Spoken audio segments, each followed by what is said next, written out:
I put the lacquer on, I did stick it out in the sun, so maybe that might have played into it too. But that's before I put the lacquer on. Hmm. I've had a lacquer finish crack a piece on me. It must contain the heat, something good, but it just, I mean, I sprayed it and I put it out, and there wasn't any sun, and it, you know, but it was too hot. And the next thing I know, pow! I heard it crack. Oh yeah. While you're on this subject, why do you use denatured alcohol versus just alcohol? Moisture. There's a lot of water in regular rubbing alcohol. I think it's like 30% or something. It's crazy. My alcohol is 91%. Yep. That's enough moisture to cause problems. That's what I've been told. So the 9%. You're saying denatured alcohol is pure alcohol? That's what I understand. I think denatured is like a gas, if I'm not mistaken, but I'm not sure about it. They call it white gas, I think, but I'm not sure about that. I looked it up, and it seemed like it was saying the thing about denatured was there was something added to it so that you couldn't drink it. Exactly. That's what I read. So that seems like that's not pure alcohol then. No, and I don't know what they add to it. But I did read that. It says they add things to it. They add what they call denaturants, the chemicals to it, to remove it from being able to be drunk. It said apparently it's not chemically altering it or decomposing it. It contains ordinary ethyl alcohol, but it had stuff added to it to keep it from being drunk. Okay. Fit for human consumption. Sounds like our government it wasn't getting taxed. They didn't want anybody to be able to have alcohol that was untaxed, probably. That wouldn't surprise me. Yeah. Not our government. That's not going to happen. That's what that's probably what it is. Hey, Ronnie. Some countries color. Do you know where your wallet is? Where's my wallet? Yeah. Why? Well, because I just saw somebody pop into the meeting here that hadn't been here in a while, and I think he came to get your money. And who might that be? Steve Thomason. Oh. How you doing, Ronnie? I'm doing fine, Mr. Steve. I spoke to Mr. Steve. I didn't actually speak to him, but I sent him a text checking on him. I've been checking on him from time to time. I'm glad to see you, Mr. Steve. I'm glad to be here, let me tell you. Oh, good. We glad to have you, as I say. Yeah, I'm glad to be back. It's been a rough road, but I think I'm on the uphill side now. Well, Great. thank goodness. We are awful glad to see you. When I saw him pop up, I said, boy, Ronnie's going to love this. Yeah, I think about him from time to time, and from time to time I would send him a text without bothering him because I know he needed his rest. So, but just to let him know that we thinking about him. Yep, and I appreciated it. Oh, that's what we're here for. Got a lot of folks keep coming back, Steve. I mean, a lot. This thing is getting pretty crowded. We've been hitting 100 people every week, 120, and that's really good. A lot of input. I talked to some guy today, Robert, out of Wisconsin, and we were chatting about things you could do in epoxy and stuff like that. And we told him about the club. He said, "What? I mean, I can get a lesson on epoxy free on it?" Yes. And then he said, "Yeah, but I've been learning a lot from this guy called Pole Barn." Which means we're going to worry about him to start with. He is entertaining. Yeah, he is. And he's got no filters on his Facebook page. That's why he's entertaining. I was going to say entertaining is one word you can use for him. Let's keep it clean, folks. Yeah, well, his homepage isn't. I know. No. You put him and Kim in a room together, and they just seem to bicker like an old couple, you know. Yes, I know. But I saw. Speaking of the group, the family, I saw Doug Rowe posted a video of his cleaned out shop, but he cleaned it out and moved it into his garage. Yeah. Man, he had some stuff. We all do. I see Doug Miller in there. Doug, I was just admiring a piece you put up on Facebook, and I added it to our newsletter. Hey, Donald. Yeah, I like that lighthouse. That was Doug cool. Miller, Yes, sir. Eddie sent me something. Did you do a birdhouse? Lighthouse. No. Okay. Lighthouse. Yeah, I seen the lighthouse video, but Eddie sent me something yesterday or today saying that Doug Miller did a birdhouse, and I sent it back to him. I said, "Are you sure that's Doug Miller or Bob Moffett?" So Yeah, it must I've done birdhouses, but no, that was a Bob Moffett yeah, with the roof. Yeah. And while we talking about Bob Moffett, I don't think he's going to be here tonight. He's at John C. Campbell doing a teaching. Yes. So I was kidding. I said we rubbing elbows with important people. Yes, sir. He put that on Facebook this morning, and I sent him a message back. You need a helper? If you look real close in that picture that he posted, you can see a little birdhouse hanging in a tree. You gotta look real close. I bet. I tell you what, we have some very talented people in this club, you know? Oh, yeah. The things we turn, the things they turn out, the things they can teach. Somebody was bragging on Cade the other day to me, but couldn't remember Cade's name. But he said, I just saw the guy's picture on Facebook riding his bike. It says Cade. Oh yeah, that's it. You know, and he'd been there a couple of Saturdays with Cade and some of his demos. He really was impressed. Really, I am too. Thanks, Eddie. Hello, Eddie. Hello, everyone. Hello, Cade. Cade. That baby come yet? Almost July 8th. So it's coming up quick. It could come anytime.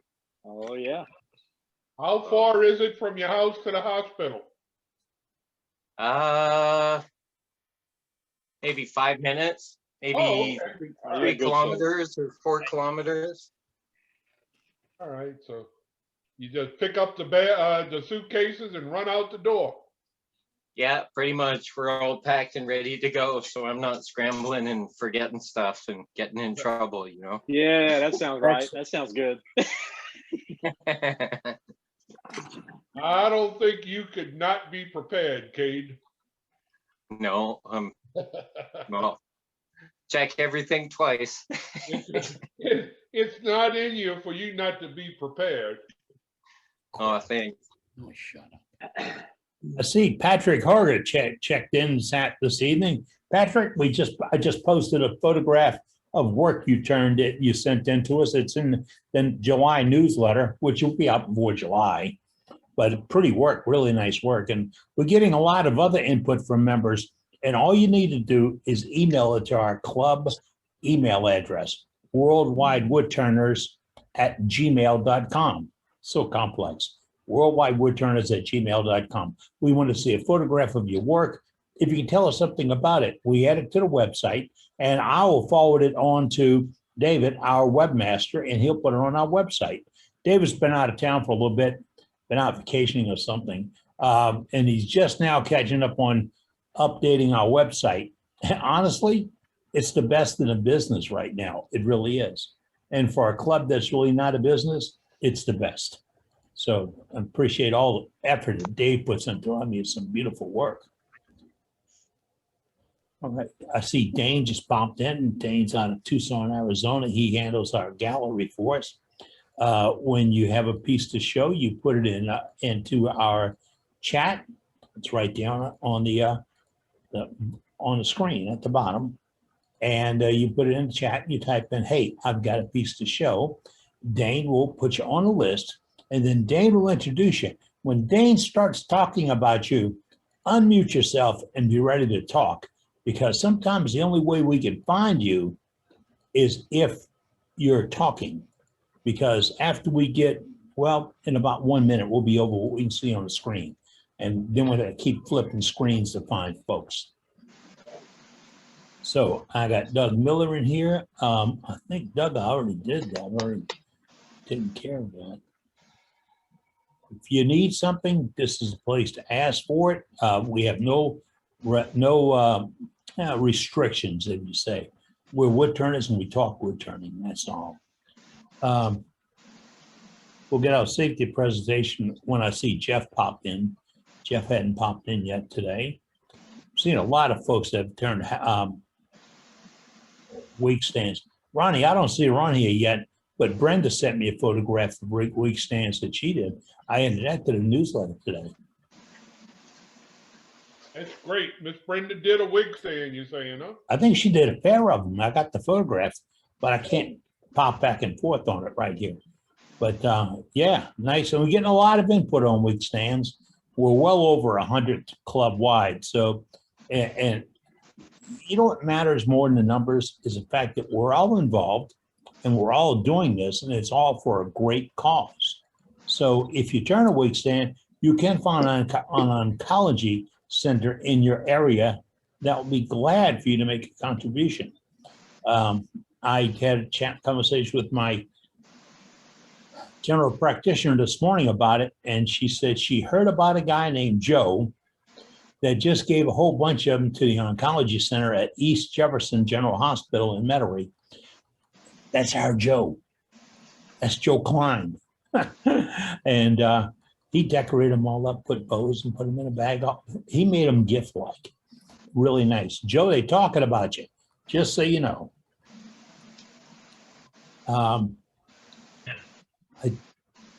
That's Steve popping in from Texas. Hey, if you don't know, folks, SWAT is going to happen. It is that close to being like a regular SWAT. That close. But it's still a program. It's still the best symposium in the entire world, my humble opinion. It's the best symposium in the entire world. It's a place to learn, purchase, experiment, view. It's all right there in one spot in Waco, Texas. And it's a fantastic, fantastic organization. SWAT, SWATURNER.org, SWATturner.org. And you'll get all the details. And it's a great program. I see we have a couple of members of the board online already. And we're rocking and rolling towards that. It's August. Last weekend, full weekend in August. And that's right around the corner. You know that this is the first week of hurricane season. So we have some things to keep going. And got to remind you that, the Freedom Pen Project's still going on. I had a guy write me in today that he's been checking Freedom Pens on the internet. He's being linked to a commercial site and they don't respond. Well, if you need a response, come here. If you need to donate pens to Freedom Pens, come here. If you want to know where to send them to, go to our website. And on our website, worldwidewoodturners.org, the little thing on the bottom of the screen, you will find a link to Doug Rowe, First Sergeant Doug Rowe, and he'll take them and put them in the hands of a troop. I mean, just right in the hands of a troop. And that's what we're all about, thanking our folks for doing what they do, protect our freedom. And Memorial Day was just Monday, and I hope we all took a second to say a prayer for those who gave it all for all of us. It was really a great day to do just that, to thank them, pray for them. Can you get a thank you card? And you can get. Just and you like the can get 2x4 it. Club, we've also got them for the cards. I mean, for the pens. Is that right? So you're turning a Freedom Pen to buy you wood to Absolutely. Worldwide Wood Turners, and you get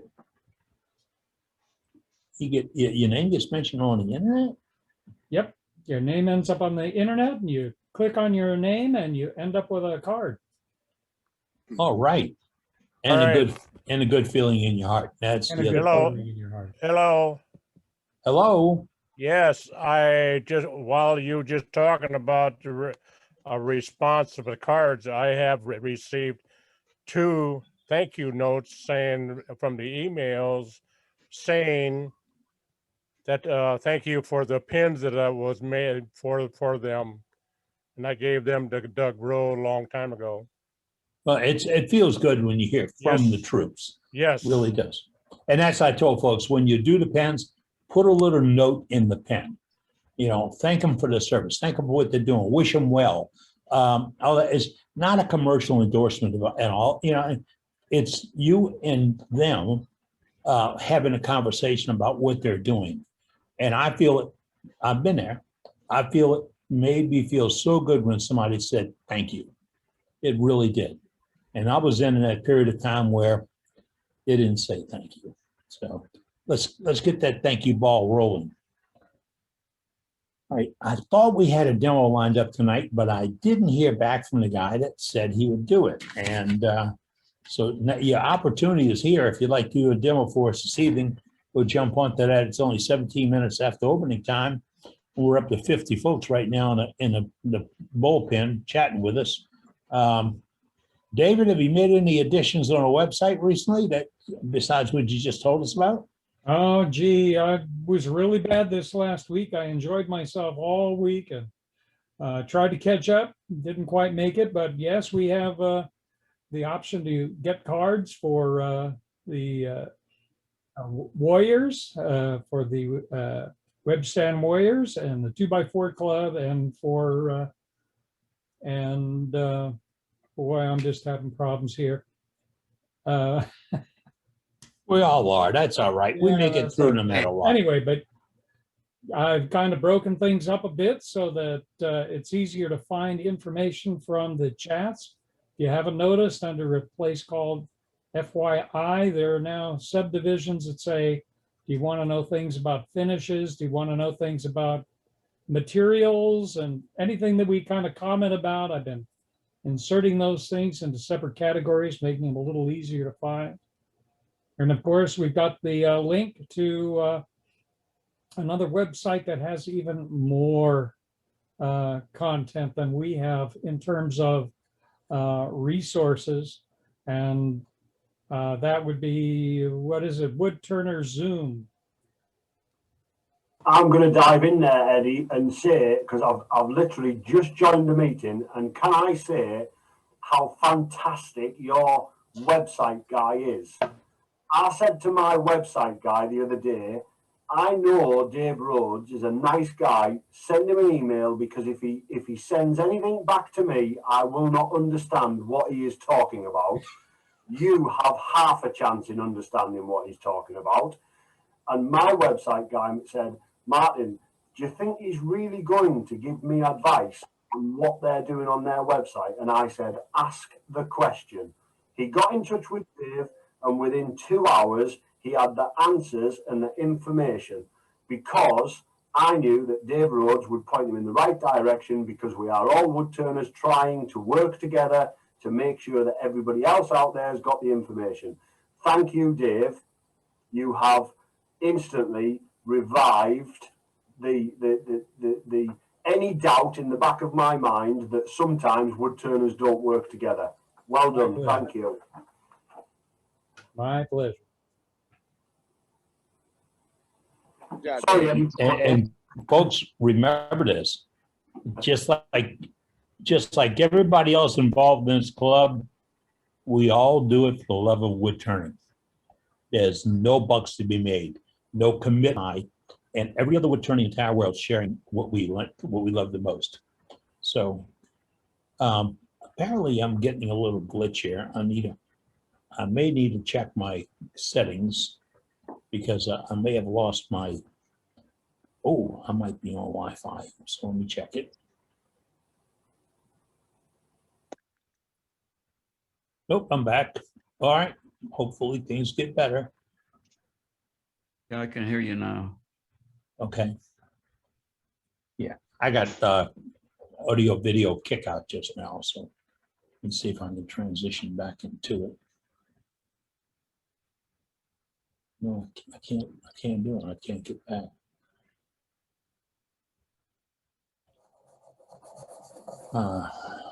Go here. Okay, now it's back. Thank you. All right. We were rocking and rolling here this evening. If you've got a question or a comment or something you'd like to talk about, it's the time to do it right now. If you want to know what Doug Miller's eating, I'd like to know too, but that's okay. I don't know if you guys have heard about Ron Campbell's hands-on retreat here in Michigan, but that's next week. It's full, but that doesn't mean you can't come and visit if you're nearby. It's outside of Grand Rapids, Michigan. I'm teaching at least 6 classes that I know of, and that could be changed. So could be added because there's some empty slots. So it'll be fun. That's a busy weekend. Yeah, well, it's Thursday, Friday, Saturday. It's 3 days. I go 2 days early to help set up and to play. Where Barbara Dill's going to be there this year. Sally Alt is going to be there. Rebecca DeGroot's going to be there. Jeff Hornung's going to be there. Ron Campbell's teaching 2 classes. I don't know if you guys know him or watch what he's doing, but he's got these natural edge pieces. He calls mindless turning that they're pretty cool. He's just sort of slapping pieces on the lathe and making funky shapes with them, and it's kind of interesting. And I'm teaching a goblet class. I'm teaching an airbrush class. I'm teaching a couple of basic classes. Usually we get a lot of beginners there, so which is very cool. So it's a great time. And those guys, I'm sorry, go ahead, Eddie. The beginning students that come in, they're interesting because that's where you see where this is going. You see where they're coming in, how they have a longing to learn and without opinion. And that's when you got to catch them quick. Yeah, in past years we've done it's been 2 days of classes, Friday, Saturday, but this year we added the Thursday because there does seem to be a lot of beginners that come in, people who've mastered just the basics but want to get to the next step. So we've sort of dedicated the Thursday to basics. So I'm teaching 2 basic bowl gouge classes and a mounting class, mounting and measuring and that kind of stuff. So tenons, recesses, how the jaws work, how you want to configure things and that kind of stuff. So I'm going to try and add, I've been talking to the organizers, I'm going to try and add, that bit I did for you guys with the shearing versus scraping. Yes. I don't know, a couple weeks ago or whatever that was. I don't know how, maybe it was months ago. I don't know, but I'm trying to add that in part of those classes. So it's good. It's good fun. And I mean, we get like 30, 40 lays and people going all the time. And so. If you can get a novice turner, I don't say rookie, a novice turner, and you're able to show them the proper way before they get the bad habits from hanging out at the wrong kind of tool shop or believing YouTubes. I mean, hey, there are some people out there doing things on the internet that really you and I know you shouldn't do that. Yeah, and it's really great to, you can look at a video, but it's a different story to get there and get on the lathe and have somebody say, no, you need to roll your tool a little bit this way and cut with this part of the tool. And then when you can feel it, it's really great for I remember that when that happened for me when I was beginning, you know what I mean? So yeah. The first time you go down a spindle with a skew and make a finished cut with it, you're like, oh. I know exactly that. And I learned it from Eli Avasara, who said, this is the only tool you have. You have nothing else. This is it. Make something. And then he taught me how it cut. Before that, it was good for holding open the garage door and mixing paint. It was totally useless to me because I didn't know what that tool would do. So I'm glad y'all doing that this next weekend. Well, Alrighty. it's not this coming weekend, it's the next week, but I mean, Oh. anybody who teaches knows that you gotta do prep for your classes and there, I mean, people are excited. You know, this is the first time that any of us have been anywhere with a turning group because everything shut down in March of 2020 or February of 2020, you know, and nobody's gone anywhere or done anything. So we're all like in major withdrawal. So. Yeah, that's what the symposiums and meetings are going to be off the chart this year because of that. You know, where have you been and what have you been doing? That's the main. That's the opening lines. Yep. Matt, So I think your output audio is a little bit low. I can hear everyone else, but I can barely hear you. Well, that's a function of my camera here. My voice is coming from the camera. I can't make it any higher, so I will try. Okay. My webcam is my microphone, so I don't know if I can make it higher, but I'll work on that in the meantime. Okay. But thanks. I'm sorry about that. John just sent us a note. Sent this note that he sent me in a photograph of 6 wig stands he gave the Butler, Pennsylvania hospital today. Thank you, Mr. Brown. Appreciate that. You're welcome. All right, and I see Rusty Gates from Pocatello, Idaho. Rusty, he says, I got a suggestion for a website. So Rusty, you got the webmasters in the room with us. What's up, bud? You're on the line. I think it would be nice that when people put links for tools and stuff in the chat, if they'd lift those links and put them in a special spot on the website that's just for links. That way you'll find the link that, you know, even if you missed it in chat, you can find it. We actually have something like that. It's under the area called FYI. Oh. And if you know what type of thing, you can look under a category. If it's a link for something like a finish or sanding or whatever it is, you can look at a category, and anything that's in the chat, if it's a link, I find some sort of a category or add a new category, and you should be able to find it there. When it's really strange things, I'm sorry, I'm going to call them strange, but I don't really mean it. If you were looking for, let's say, rubber ducky chucks, you'd look under chucks. But if you were looking for something like birds for the birdhouse, I have a thing called miscellaneous, and those miscellaneous things like birds for birdhouses or maybe sea urchins, I have that under a miscellaneous category. Yeah, I like to build tools and stuff, and so that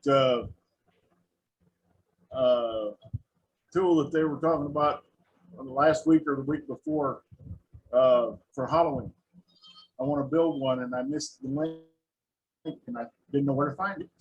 Okay, I And think didn't it's. have to ask you to put it back on the chat again because he's put it on there at least twice that I know of. Well, it is on the website, and I think it's under the listing of tools. I should probably make it out a new category called parts for making tools, perhaps. Do you have a suggestion for a category for that sort of thing? I just, like I say, I didn't know where to go on there to look for the links, so. Under FYI, you'll find a bunch of categories and sort of rummage through it and see if you have an idea. If you have a better idea for any other categories, let me know and I'll break them into further categories. All righty, thanks.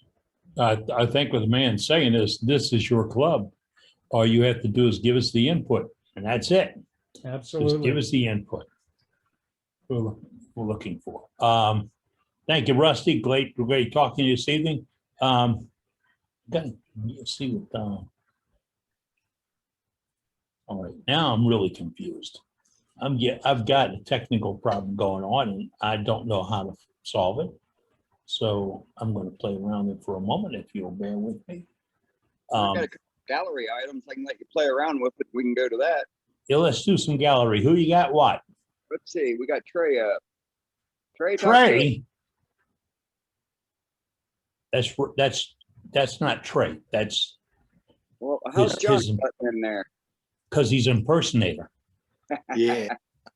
I'm kind of an impersonator there, but actually I just talked to Trace. He's in Branson, Missouri, eating at a restaurant there. So, but I do have a couple of things to show here. Let me switch this around.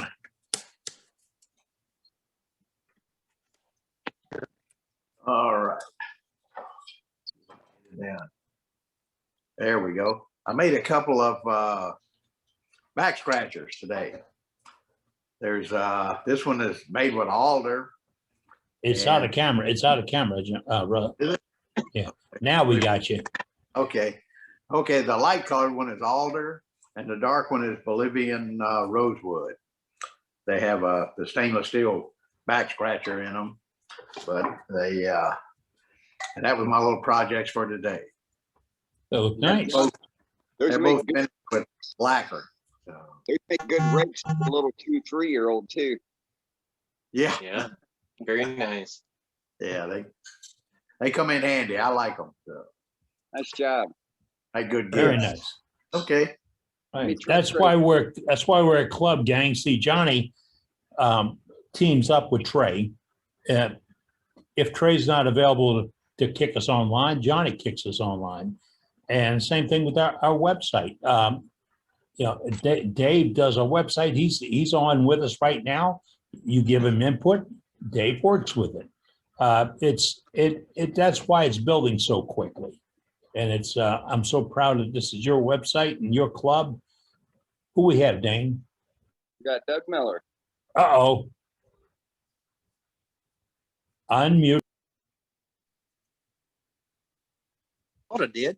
Okay. Thought I was be a little later, but I wanted to show you guys this monstrosity. This thing is 17 inches tall. Pull it back towards you so we get a. There we go. There we go. 17 inches. 17 inches tall, and it does. I got to sit it down. I'm trying to do 3 things with 2 hands. There we go. Just want to show you. It does light up. It has a battery pack, 3 AA batteries. Those are that's 10 feet of fairy lights, LED lights on a string. One goes out, they all keep going. So anyway, just a night light that I did for our challenge on YouTube to mimic something.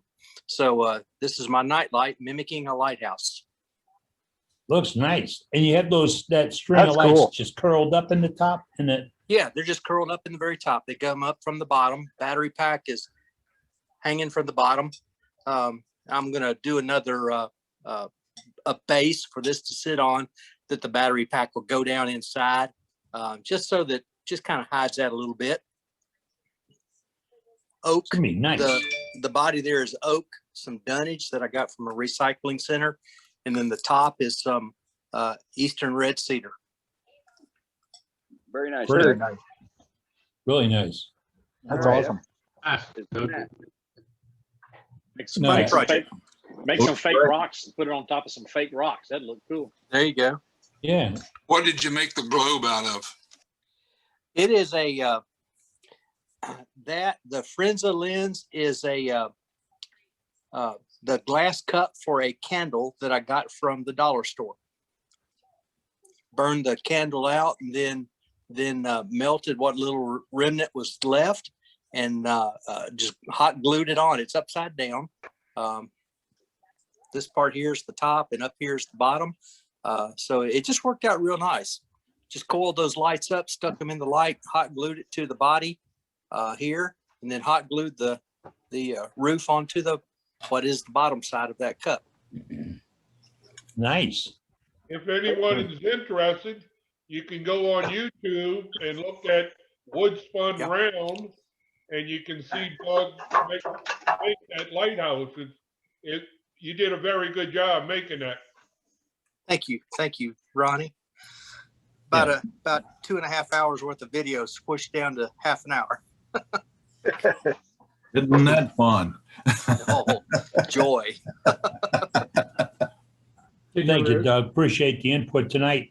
So welcome. You got a Can you question repeat the from name of Gordon. the location? Hold on. Sorry. I got a question from Gordon and it's directed to Johnny. And it says, is there a kit for the back scratchers or part of another back scratcher? Yes, the stainless steel part came from Rockler. There they have them. I bought a few of them when they were on sale. A couple, just got around to doing them. Okay. Hopefully it helps them out. And remember, folks, you put this in the chat. One of our co-hosts was just a member, just like you, except they're paid better. If you got something you'd like to share, put it in the chat if you've got an idea. Now, Ronnie just now said, if you want to see how Doug did that lighthouse, you can go to, what's the name of the channel, Ronnie? Wood Spun Round. Wood Spun Round, and you can see the demonstration on Doug's channel. But hey, if you're not listed on our website as having a YouTube channel, which Dave does for us, that's another one of those pages. So if you're looking for somebody that does a demonstration and has a channel or a network or whatever, it's going to be listed there. And if you don't see it, you can contact Doug through, contact Dave through our website, or you can just put it in the chat. Before you leave tonight, save the chat. All right. Matt Harbor's got. Eddie, I did check the other day, and that YouTube channel is listed on the website, so it's easy enough to find. All right, great. That's why we're here. In fact, Matt Harbor's. Whoa, hold on. Matt Harbor just. Will you mute yourself, please? Matt Harbor set up the link to Doug's Lighthouse video. It's on our chat right now, so that'll help you if you go looking for it. All right. Dane, do you have anybody else? Yes. I had a question for Doug. Go ahead. Go ahead. Doug, where did you get the LED lights from? Those came from the local Hobby Lobby, or no, it wasn't. Michael's. Got them from a Michael's. Okay. Hobby Lobby carries them as well. It was just thank you. about a Joanne's 10-foot string, and they're called LED fairy lights. Joanne Thank you. has them also in floral. Yes. Yes, Matt, you're right. I know, because I got a bunch of them with plans. Matt, did you have a Yeah, Dane, you and I were talking online, I think maybe on Wood Turning for Beginners somewhere, about the salt cellars. Yeah, And- about the dowel being used? No Yeah, glue? so this is in the shape of an apple. I'll push it down in a minute, but it just, damn it, let me do it this way. It just spins open, spins closed. And what I used is I have these little like shelf and posts, and that's what I used. And I mean, you just have to, it might be a little long, but you rough it up. I epoxied it in here, and you can push it down, Right. so that it's flush. And Yeah, then, that'll so, stick together as opposed to a wooden dowel. yeah. So, and we had a discussion about whether or not it would corrode and stuff like that. So, anyway, that's one that I'm working on right now. Guy wants me to do some laser stuff on it, so good fun. So Yeah, definitely. No, but what I was referring to is that with a wooden dowel was used, then the friction from twisting back and forth, it's going to loosen up and it's not going to stay in there. yeah, I was thinking of that too, and I mean, because I first thought, I've got all these wood dowels laying around the shop. I should use one of those, but I also had these stainless steel pins. My corner Ace Hardware carries them. Brass and stainless steel, they work great for just like that. And Yep. I just roughed up one side and epoxied it into the top, and Right. then and then it just it just swings open. So Yeah. I agree. and then it's just basic box stuff. Right. Thank you. Yep. Thank you, Matt. Appreciate that. And we have answers. Dave Rose says the LEDs come from Hobby Lobby also. Anybody else off a chat for our gallery tonight, Dane? We got Jason in early. Jason. His audio's working. Is it working? Yeah, I see. He's I'm been messing with unmuted, us. so. I can hear you. All right. Wow, it actually worked tonight. So I showed you guys that piece of alabaster that I had last week. So here it is today. Pull it back away from the camera a little bit. Wow, very Yeah, nice. my light's not that great, but here, hold on a minute. We'll get it a little darker. I don't know if you guys can see that, but the color coming through is pretty awesome. That's pretty And cool. it first time I had messed with it, it's just a little tea light holder I'd made out of that chunk last week. But I have, I don't know, 5 or 6 big pieces sitting here. I'm actually using them as weights on my lathe. So, but I figure I'd share it. Yeah, that's good. Those are big That's pieces. very good. That's very Nice. cool. Very Jason. nice, Jason. Yeah. Great Nice, to see. Jason. Very nice. It makes a What did dusty you mess. what did you cut it on? On your bandsaw? Yeah, I roughed it out round on the bandsaw, and then Okay. with an old blade. With an I old wasn't blade, gonna yeah. use blade. Yeah, I wasn't gonna use my brand new one. So, That's good. but turns really well with the carbides. I tried a few different tools and that, but the carbides were definitely the way to go Good. for it. So Glad it Yeah. out all right. Very it nice. turned out nice. All right, thank you. Yep. Terry, Ugh. how you doing tonight? Okay. You're muted, Terry. All right, Terry, we got you. You're still muted.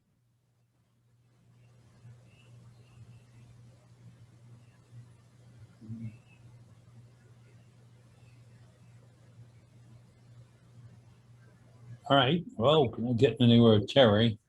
We'll have to come back to you, Terry. All right, let's go to Martin.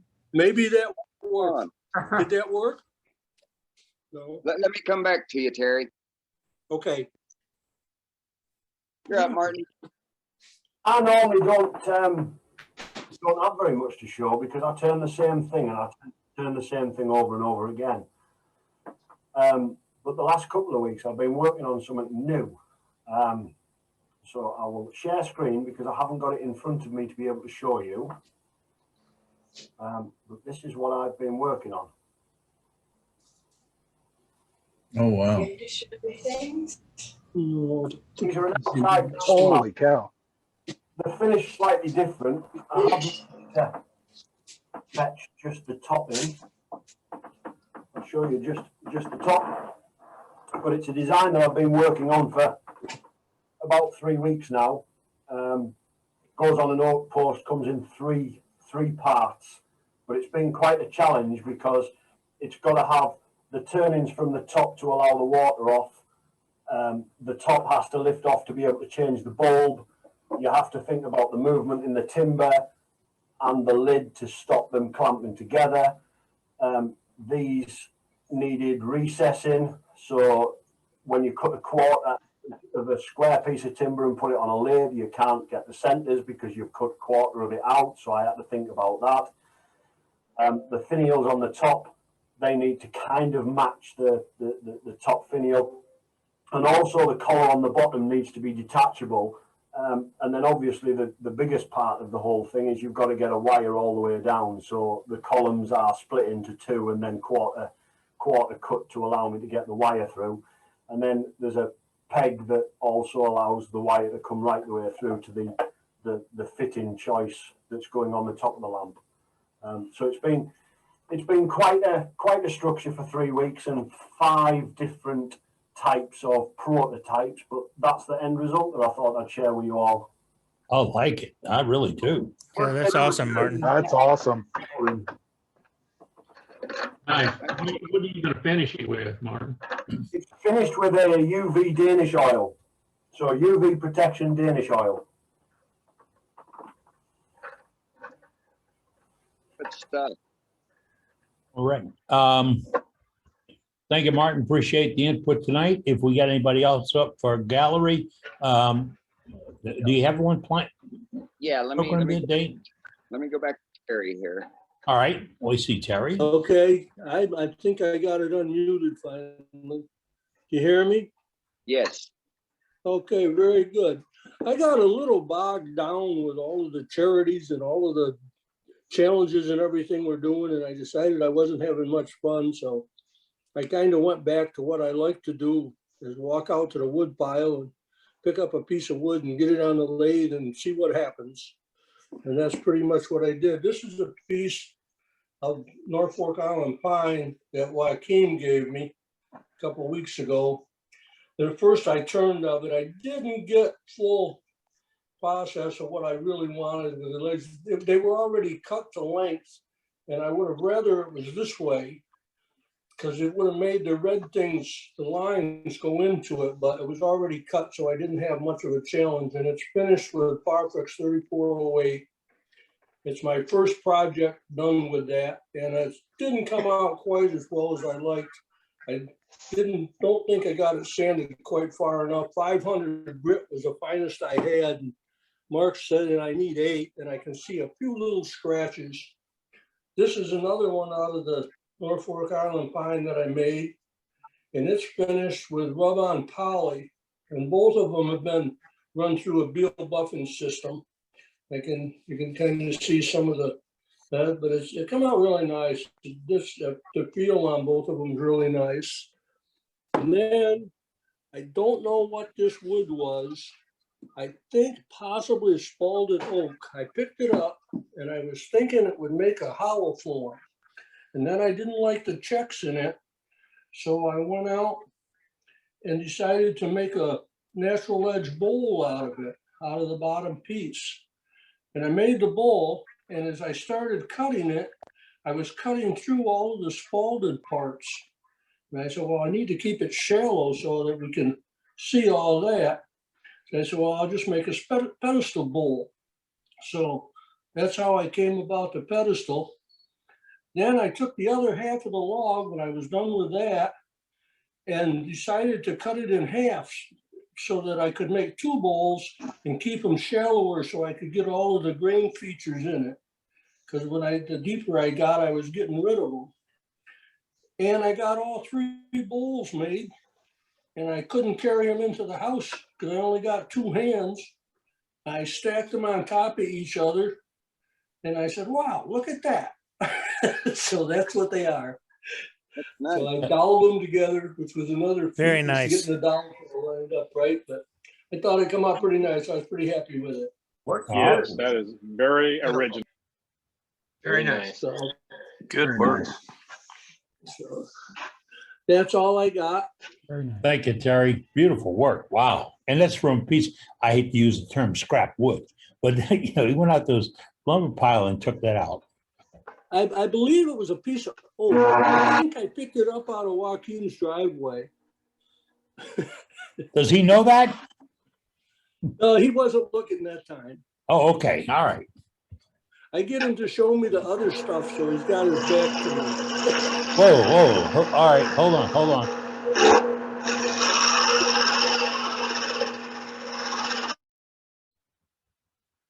Right. Somebody cranked up a lathe, and that kind of made me, yeah, Jason, it was you.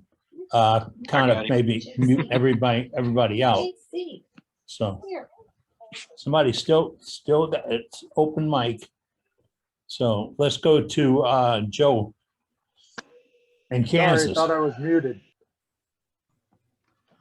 I was just going to show you that I made another wig stand. Last week I wasn't real proud of the one I made. So I went and found me some 2x4s and a 2x8 and finished. Wait. What do you mean you found it? Well, I had it laying in a long okay, all right. shed wall. So I used some finish on there that was cherry wood finish stain. And That's then nice. Just using the same old spray can poly on them, and they turned out pretty good. They look kind of like pecan wood, but it's all pine. It's Just nice. wanted to let you know that I can do something besides messing up a piece of oak on making the wing stand. Oh, all right. So things you can do. And somebody, Gordon says that that is actually fig wood. This is? Yes, sir. It's What kind found of in wood? fig. Oh, fig. Found in garage. You're right. That's exactly what it was. Just some pieces I had laying there. Probably going to burn them someday, but Yeah. we got out of it. I remember I do have Kim. one more item. I do have one more item that I made this week that I'd like to show, but I'll show it here a little bit later. All right. That's fine with us. Yeah. All right. I'll let you look at it. All right. Thank you. Thank you. Joe Watt, Let's go see Texas. Ray's wood turning. Yes. Ray. Greg. Hello, sir. You're muted. Is You're it, muted. is it, Right. did that do it? I think so. Okay. Let me get this off my screen. It's another pedestal dish, and this is a piece of Milo, and a natural edge, and it's probably about maybe about an 1/8 inch thick. It turned out pretty decent. It did. I like It's it. What, really what pretty, finish yeah. do you have on it? Sprayed lacquer. Okay. Did you put a prep under the lacquer or? I use lacquer sanding sealer underneath of it. Okay. Before I sand it, I'll do it with that, and then I'll spray a light coat after I get it off the lathe, and after it's dried. But this was a dry piece of wood anyway, so it's been Okay. laying in my shop for 20 years. New stuff. Okay. Yeah. Thank you, Bray. Appreciate the input tonight, sir. I see we have a few more folks up for gallery. At about 5 minutes to the hour, I need a few minutes, Dane. So if you want to go to, We got one more left on gallery. Let's go see Cade in Ontario. oh, but he looks nervous. Oh. Hi, everyone. How's it going? Hope all is well. I have a couple of things to show. I'll just take my camera here and flip it around. The other day, some of you guys and girls might have seen it on Facebook. I did a small production run in the morning of a couple hundred spurtles. And then when I was done, I had a bit of a play. So here I did an adult human spurtle at the top made out of cherry. And then the next one with the exact same design is made out of maple.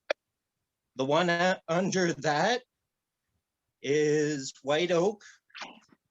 And the two tiny ones are walnut. The smallest one fits as a cribbage peg. They were all turned with my 1/2 inch skew. And I've also been busy today baking all day. So here I have a couple donuts I made, complete with a Boston cream made out of cherry. It's epoxy mixed with dyes to give it your custard color. Acrylic chocolate colored paint for the top ones. And then I have 2 vanilla dipped ones that I also made on the A couple of lathe. those look kind of familiar. Right? Yeah, I saw someone do a couple of them on the a few weeks ago. Here, I'll just switch my camera back around. Yeah, and I was inspired by the donuts. I might have a little bit of a donut addiction because whenever I go to Tim Hortons, I can't help but get a couple of donuts. So I figured it was fitting to make a couple, especially my favorite, Boston cream donut. That's nice. Nice job. Beautiful. Thanks. And I only had salad for dinner. That's not nice. Come on, man. They look delicious. Yeah, they look real good. Thanks. Very All nice. right, thank you, Eddie. Okay. wood turners. Last week, I told you that we received a donation from a member to help with the expenses. I handled it poorly, folks. I really did, because the deal is we don't have any expenses. I mean, Doug does our website. Trey has offered us the use of this network on Zoom that you're looking at. Neither one of them receive any payment. We don't have any other expenses. We haven't since we got started. I mean, that was front at the beginning. And then the membership came up and said, hey, can I do this? Can I do that? Can I do this? Can I do that? And we've been very receptive, or I've been very receptive to it. The donation thing is a problem. It really is. Number one, we don't have any accounting program. We don't have anybody overlooking it. We have no way to track it. How am I going to tell you what happens to it? We don't have any expenses. And I can't take a salary. You can't take a salary. None of the 91 people on board right now take a salary. We're all here for the benefit of wood turning. I want to keep it that way. I've got an awesome team of advisors. See, I don't have a board of directors. I don't have a CEO, CFO, and all that stuff. All we have are members. And some get a little more involved than others. And that's fine. We're all in it for one thing, wood turning. I want to thank you straight up for everything that you have done to make this I want to say profitable. It's not profitable. To make it an intriguing, worthwhile venture. And I want you to stay with us. And if you have some input, send me the input. You got an idea? Send me the idea. You have photographs? Send me the photographs. But don't send me any money. It's your club. We can work it all out together. But really, I want your involvement. I'm writing the newsletter every single month. I'm getting more and more requests for people who want to see this, see that. I mean, just a little while ago, somebody said, what happened to the cutter? We missed the note on the cutter. Yeah, I didn't miss that. It wasn't me that would miss it. I want to follow up on it. I want to give you more details on how to make the tool, where to get the cutter, and what else you can do. And remember, we are non-proprietary, which means I'm in favor of one thing, you're in favor of another. They both get the job done. I'm okay with that. I don't need to use Bob, Ken's, Tom's, or anybody else's tools in order to do good work. I just got to have these and a little bit of sense. So that's why Worldwide Wood Turners is here. We're here because it is your club, and I appreciate it. And with that, we're going to get back into regular programming. Oh, wait, somebody just said, what about the cost of shipping and receiving? Postage and shipping costs for Freedom Pens being sent to you instead of Doug Rowe. I take care of that. I'm a vet. I'm a proud vet. I'm an American. If it helps us keep America safe, I'm going to do it. I'll fight in the street for it. So don't worry about that part. Please send them to Doug Rowe. But if they end up on my porch, they're going to end up with Doug Rowe. So, all right, Dane, it's back to you, sir. All right, let's see. What Doug Smith has got something. Go ahead and start talking, Doug, and I'll pull you up. Hello there. Hey, Doug. This is nothing special. Well, pull it back. It's special to me. Come on. Okay, it's special to me because this is the first piece coming off my new lathe out of my new shop. It is not finished yet, but this is what I was doing today. I think it's a beautiful piece of maple. And you can't see it real well, but there's some chatoyance in there. And it's just a gorgeous piece of wood. It is. In the works. But that's now you shouldn't keep turning it out on a new lathe. If you got other parts of it, I give you an address where you can get rid of it at. Get rid of the new lathe. No. Well, we can talk about that. The wood. or the wood, whichever. All right. Well, what lathe did you get? I got a Powermatic, the MIDI lathe. I think it's a Okay. 2024. I love it. It's a very They're good. nice lathe. They're very well machined. Yes. They're very well machined. Fit and finish on it is just fantastic. I had Shop Fox before, which it got some work done for me, but fit and finish on this one is so much better. And I can control the speed right down to 0, which I couldn't on the Shop Fox. So much easier, much nicer. Good. Yeah, I love my little 2014. It's a great lathe. It is. Thank you. All right. Thank you. Thank you. And one day we're going to, and that day's coming soon, folks. One day we're going to have to do a survey. Do you want to take a survey? You've heard it at the end of a call, but no, we want to do a survey. What are you turning on? And if you could step up, where would you go? You see, I'm going to give you the gotta and wanna all in one program. So we're going to get that worked out, how you can tell me what I gotta and what I wanna. Because if we all have dreams of stepping up, we all do. But where would you go to? And that'd be a program for yet another day. Billy Burt. Did y'all see the pictures on YouTube? I mean, on Facebook of Billy Burt's shop? It was out there this week. Billy Burt sent photographs into his shop, and it looked like he was in New Orleans. There were bullet holes all around the top of the shop. I mean, insulation holes. Yeah. Oh, insulation. Okay. Well, okay. Well, it makes me feel better. Because I live just bullet range outside of New Orleans. I got Cade saying he's going to go from one way to a one-way. That's a personal thing. All right. I was thinking go from one way to 2 one-ways. Now you see that makes sense to me. Yeah, for sure. Would turning sense, but it makes sense to me. Anything would be an upgrade. Boy, we were very at least for me. Anything would be an upgrade. All right, on that, let's see what Robert's got. Robert, you're on what? Hey, Robert, you're up, sir. Yes. Okay. Am I unmuted? No, sir. We hear you. Okay. A wig stand. Pull it back towards you so we can see the whole thing. There you go. Okay, first attempt.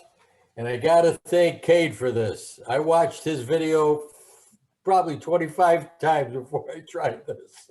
Thank you, Cade. You're welcome. Thank you. Very nice. Well done. Yeah, very nice. That's it.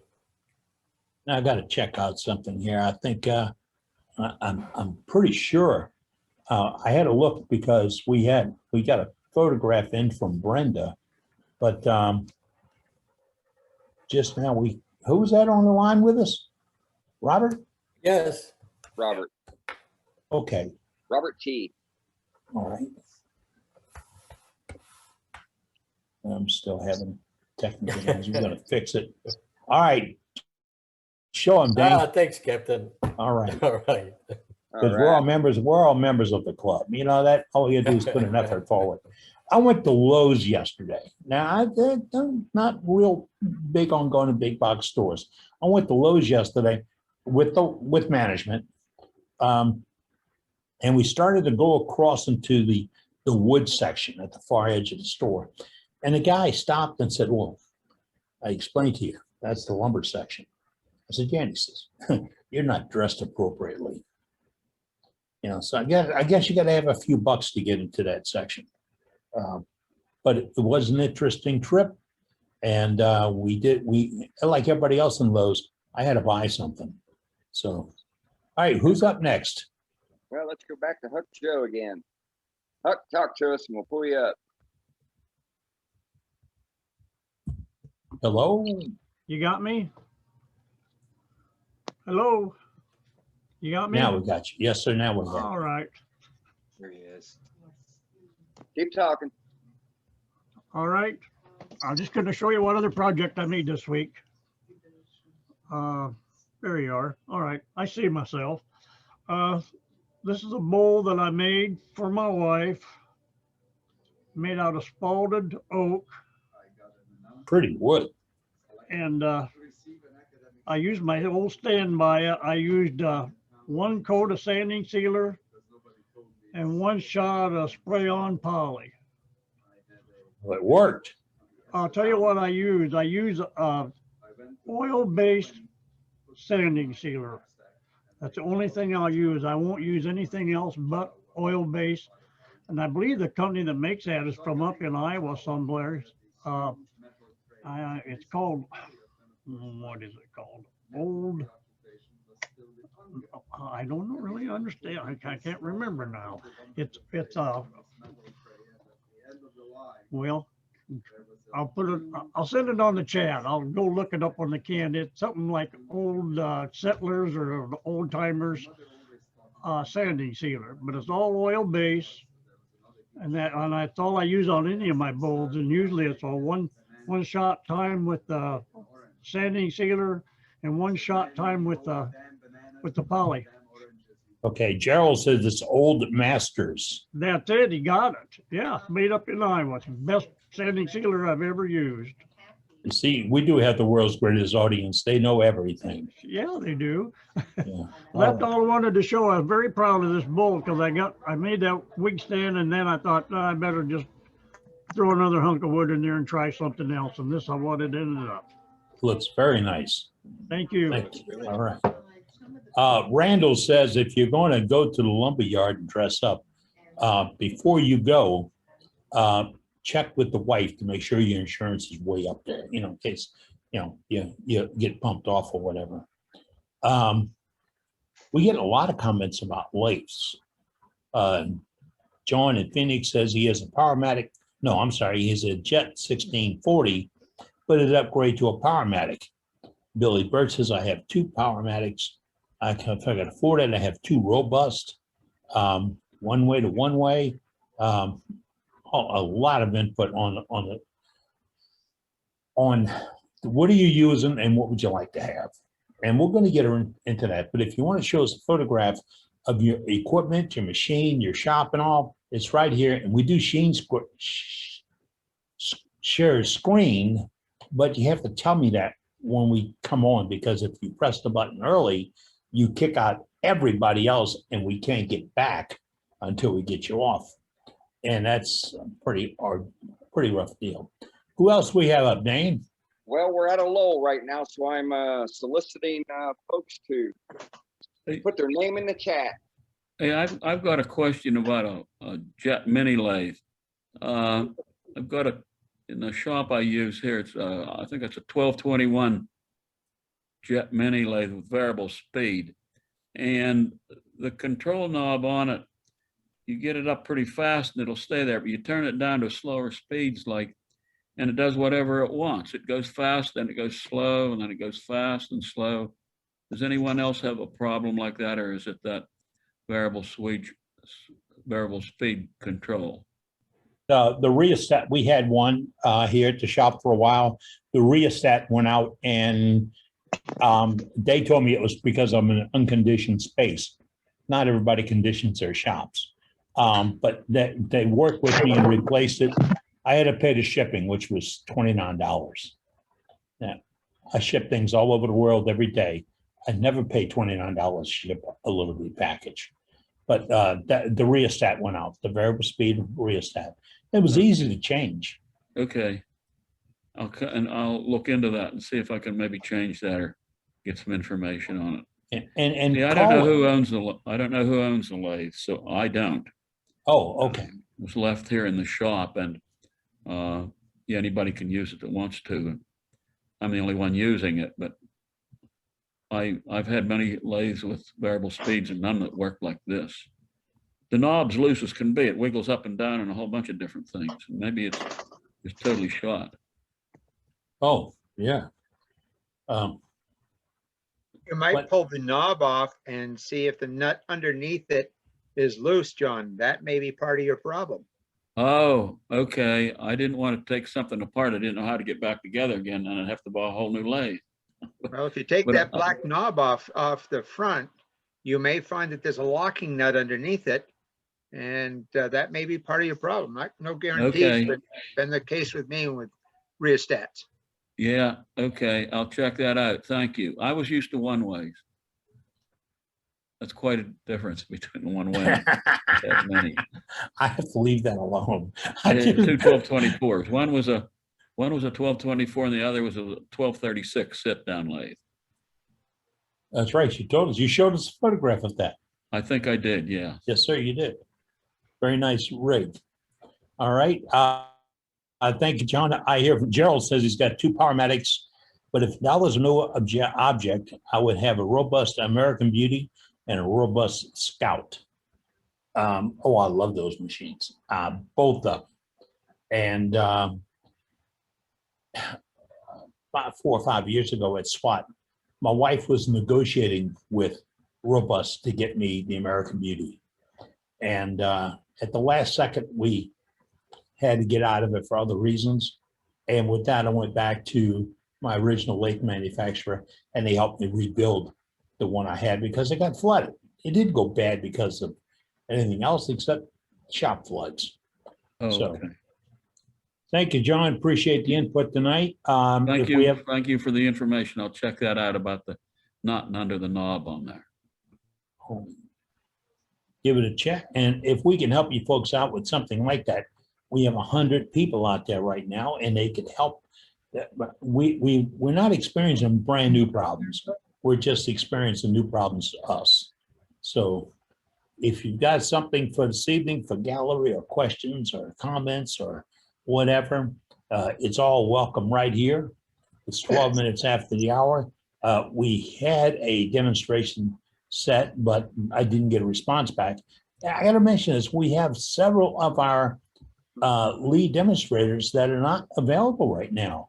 2 I know had surgeries in the last week. 2 more are tied up with work. They had to go back to work, a real job.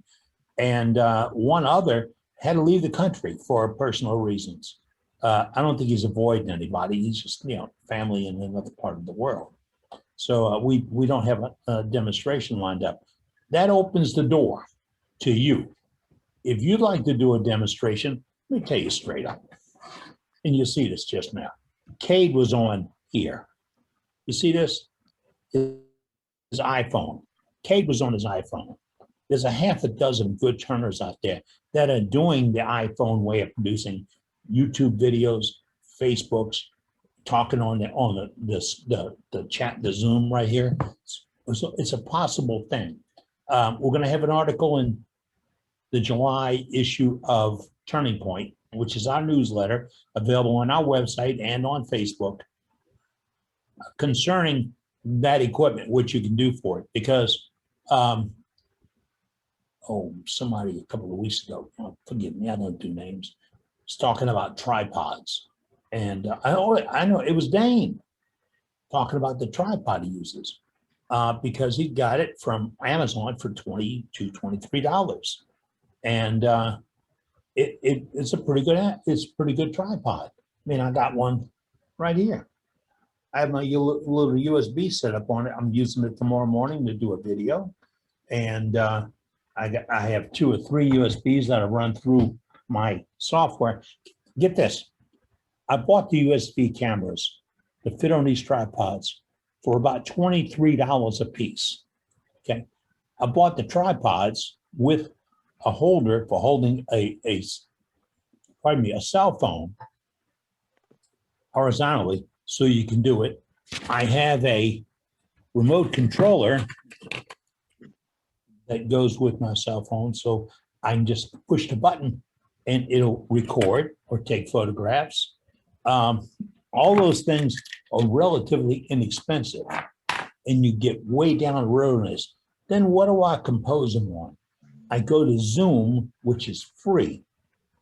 OBS, which is free. And I get the OBS program in my computer. I get input feeds from all this.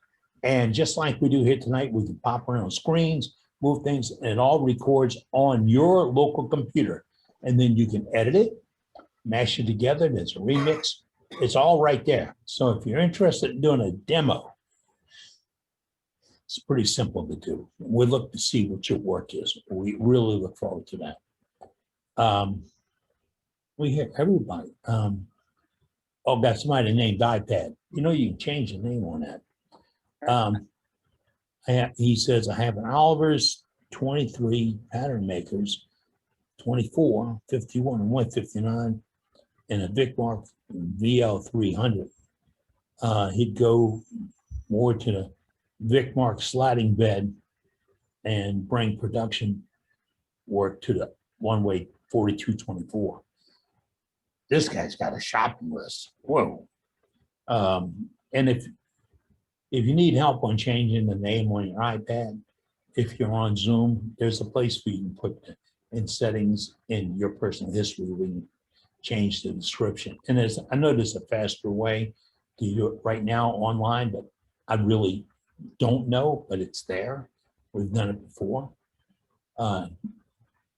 Anything else up, Dane? Yeah, Billy Dillard came out of the woodwork. He's got Billy. Out of the woodwork. I got I've got an apple I made. It's a piece of elm, and I put a piece of Purple Heart carved for the stem, and then I took another little piece of Purple Heart and made for the, I guess you call it the bud or the seed, but and it's got a Parfex finish. I'm trying to get it where you can see the it's just got a shine. But yeah, it's Parfex 3408 finish on it, and it's the first one I've done, and it's elm. Looks good. I like it. And I also got a garden dibber, you know, a dibber that I made. But is it a dibber or I don't know what they call it exactly. Dibber. But dibber. Thank you. And it's maple, and it's got dibble. Dibble is the hole it makes, right? Yeah. Oh. I thought it was a dibbler, but I don't know. That's what I'm saying. I'm still learning, but I'd like to know what it's called if I'm gonna make it, you know. But it turned out real well. It's got carnauba finish on it, and it's maple. And Well, the beauty of wood turning is you can call it whatever you want. There's no rule book. True. Some local people thought it was something else. I'm not going to say what they thought it was. But Whoa. It's a garden dibber is what I told them. You get the mind out of the gutter, right, Billy? Yeah. That's what I said. Hey, on your apples, if you make a basket full of them to sell, make sure you make some with some wormholes in there, because they'll be the first ones to sell. I know. I'd like to get a knot hole, find one with a knot, and then also maybe do a little bit of dye and some different colors. It's something different direction. Right. Very nice. The banana's coming next. All right. Yeah. When you do that, I want to see the demo. Really. I've got a bowl of fruit up here, and I stopped before I got to banana because I was playing with it. I don't think I could work it out. But interesting. Again. All right. You're skipping around on your video. Yeah, I don't know what's going on in the area, but it's all over the place. All right, Dane, you can pop somebody up if you like. I can't. All right, let me see if anybody else is coming in. Got no takers for gallery at the moment. We got a slow night. Sorry. The website says they're dibbers, Dibbers. I looked it up on the website. Garden dibber. Okay. All right, let's go back to Cade here. I'll get him out of there. Look at this. That's attentive. That is nobody said anything. Okay, it's attentive. Don't offer to give anything away free. Hello. Hi again. I have a couple more goals I can show.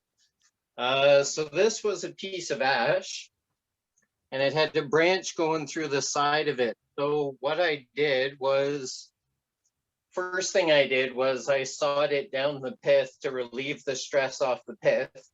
and I had a branch coming through one side like this. It was quite straight, so I angled it slightly. So it was skewed. So I saw this in my head as I was cutting it on the bandsaw, so I would get the eyeball effect in the bottom of the bowl. Yeah. And when you have a crotch that comes together with branches that come out of a bowl, you get really nice feathering and chatoyance in the grain because of the stresses of those limbs flowing in the wind. And then they repair the fibers, and then they flow in the wind and they prepare the fibers. And that's what really creates all that really nice feathering and grain within that bowl. And this bowl isn't quite finished yet. The inside is finished, but the outside has no finish on it yet. I still need to sign it, and then I will finish the outside. Looks cool. Yeah, I like that. I like that. Yeah, it's pretty. Yeah, nice piece of ash. Thanks. Really. And then I have a couple live edge pulls I can show. I got a good score from my wife's mom. They took down a mulberry tree or an umbrella tree on their front lawn and asked me if I wanted it. And I said, oh yeah, for sure. It's got bright yellow grain in it. If you turn it wet before it dries and solidifies, it goes kind of like a really dark, rich red. But if you get to it early, it's a nice yellow color. And this thing was full of all kinds of branches that went all sorts of different ways. So it created a lot of cool voids within the bottom of the bowl because I had branches coming out every which way.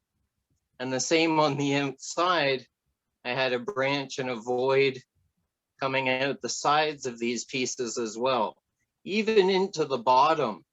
So I could only sign and number it on that very small edge. I think, yeah, I only initialed it and numbered it. So that skew number tells me what the species is, when it was made, and what it's finished with. And this is turned to 1/8 of an inch wall thickness. What's the wood again on that, Cade? Mulberry. Mulberry. Ah, okay. Yeah. Here's another small one I have. Live edge. This I one like had a that. branch I like that profile. Very nice. coming right out of the side here. Nice sapwood all the way around. Whoa, where whoa, it turn it back, connects. turn it back. Watch the chatoyance, folks. Watch it wink at you. There it is. There it winks at you. Yeah. Nice piece. Yep, thanks. And last one I'll show, and then I'll, there, we got some more people in this show and tell, so that's great. Right. Last piece. Here is a piece of tulip poplar. This piece was turned, you can see some light coming through here, here, and here. This piece is live edge. The bark came flying off because it was cut down in the summer. But I torched the rim of this to give it a color contrasting color to the wood in the sides. Now this piece is turned to a 1/16 of an inch all the way down here. Let's see, we can get up to some light here. Oh, yeah. Yep. There, yeah, right. Especially that backside. So yeah, it's 1/16 all the way down. And the pith is still intact on either side. So if you leave the pith within a piece, it's possible, but you have to turn it less than 3/8 of an inch to relieve that stress off the pith. So I just like pushing the envelope to see how thin I can go until I can see through it like paper. Very nice. Beautiful Thanks. work. Yeah, Wow. that was nice. He turned the pith out of that one, didn't he? Oh, man. You're just into it, Bill. All right, let's go to Terry. Hey, Terry. Sorry. Yeah, it looks like we're a little slow. Cade made me hungry when he showed his donuts, so I thought I'd get some food to go with them. Bring it back maybe It's a hamburger that I made a while back. Got a tomato in it and some lettuce or olive on the top. It's made out of a piece of a bird's eye maple and walnut, a little box that I made. Came out really nice. I liked it. But That with looks Kate's cool. donuts for breakfast, maybe we ought to have some eggs and sausage and stuff. This is all wood. The pan is one piece. It's a piece of 2x8 or something. It's regular piece of pine, and the eggs are made out of that. I had this at a show one day, and a little kid tried to eat the sausage. Wow, that's Again, if you awesome. still want sweets, we could always have a cookie. You know, Oh, a cookie a box. little walnut cookie. That's awesome. Just thought I'd throw a little in. We looked a little slow. That's all I got. Those are All cool right, ideas. thank you. Beautiful Very ideas. Now, somebody said, Bill has got some suggestions for the blossom end of turned fruit. And we're looking to get all those ideas. So if you've got one, share it with us. So you just put it in chat and Dane will look it up and come right to you. Or as soon as we can get to you. Absolutely. All right, let's go see Dean. Dean, how you doing? I'm doing great, guys. How are y'all doing? All right. Hey, Dean. Pretty good. Okay. So I've got a hackberry bowl here. I've got everything done but finishing the bottom and putting finish on it. But I thought I'd go ahead and show that. And it's 12 inches, 5.5 inches tall. And these 4 came out of the middle. Very good. Nice. Very nice. That is extremely nice. With the one-way bolt saver. No, sir, that was the McNaughton. Oh, okay. Very nice. And then I've got one more here. This is the first box I ever made. And here's the lid. And made that for Mom several years ago. And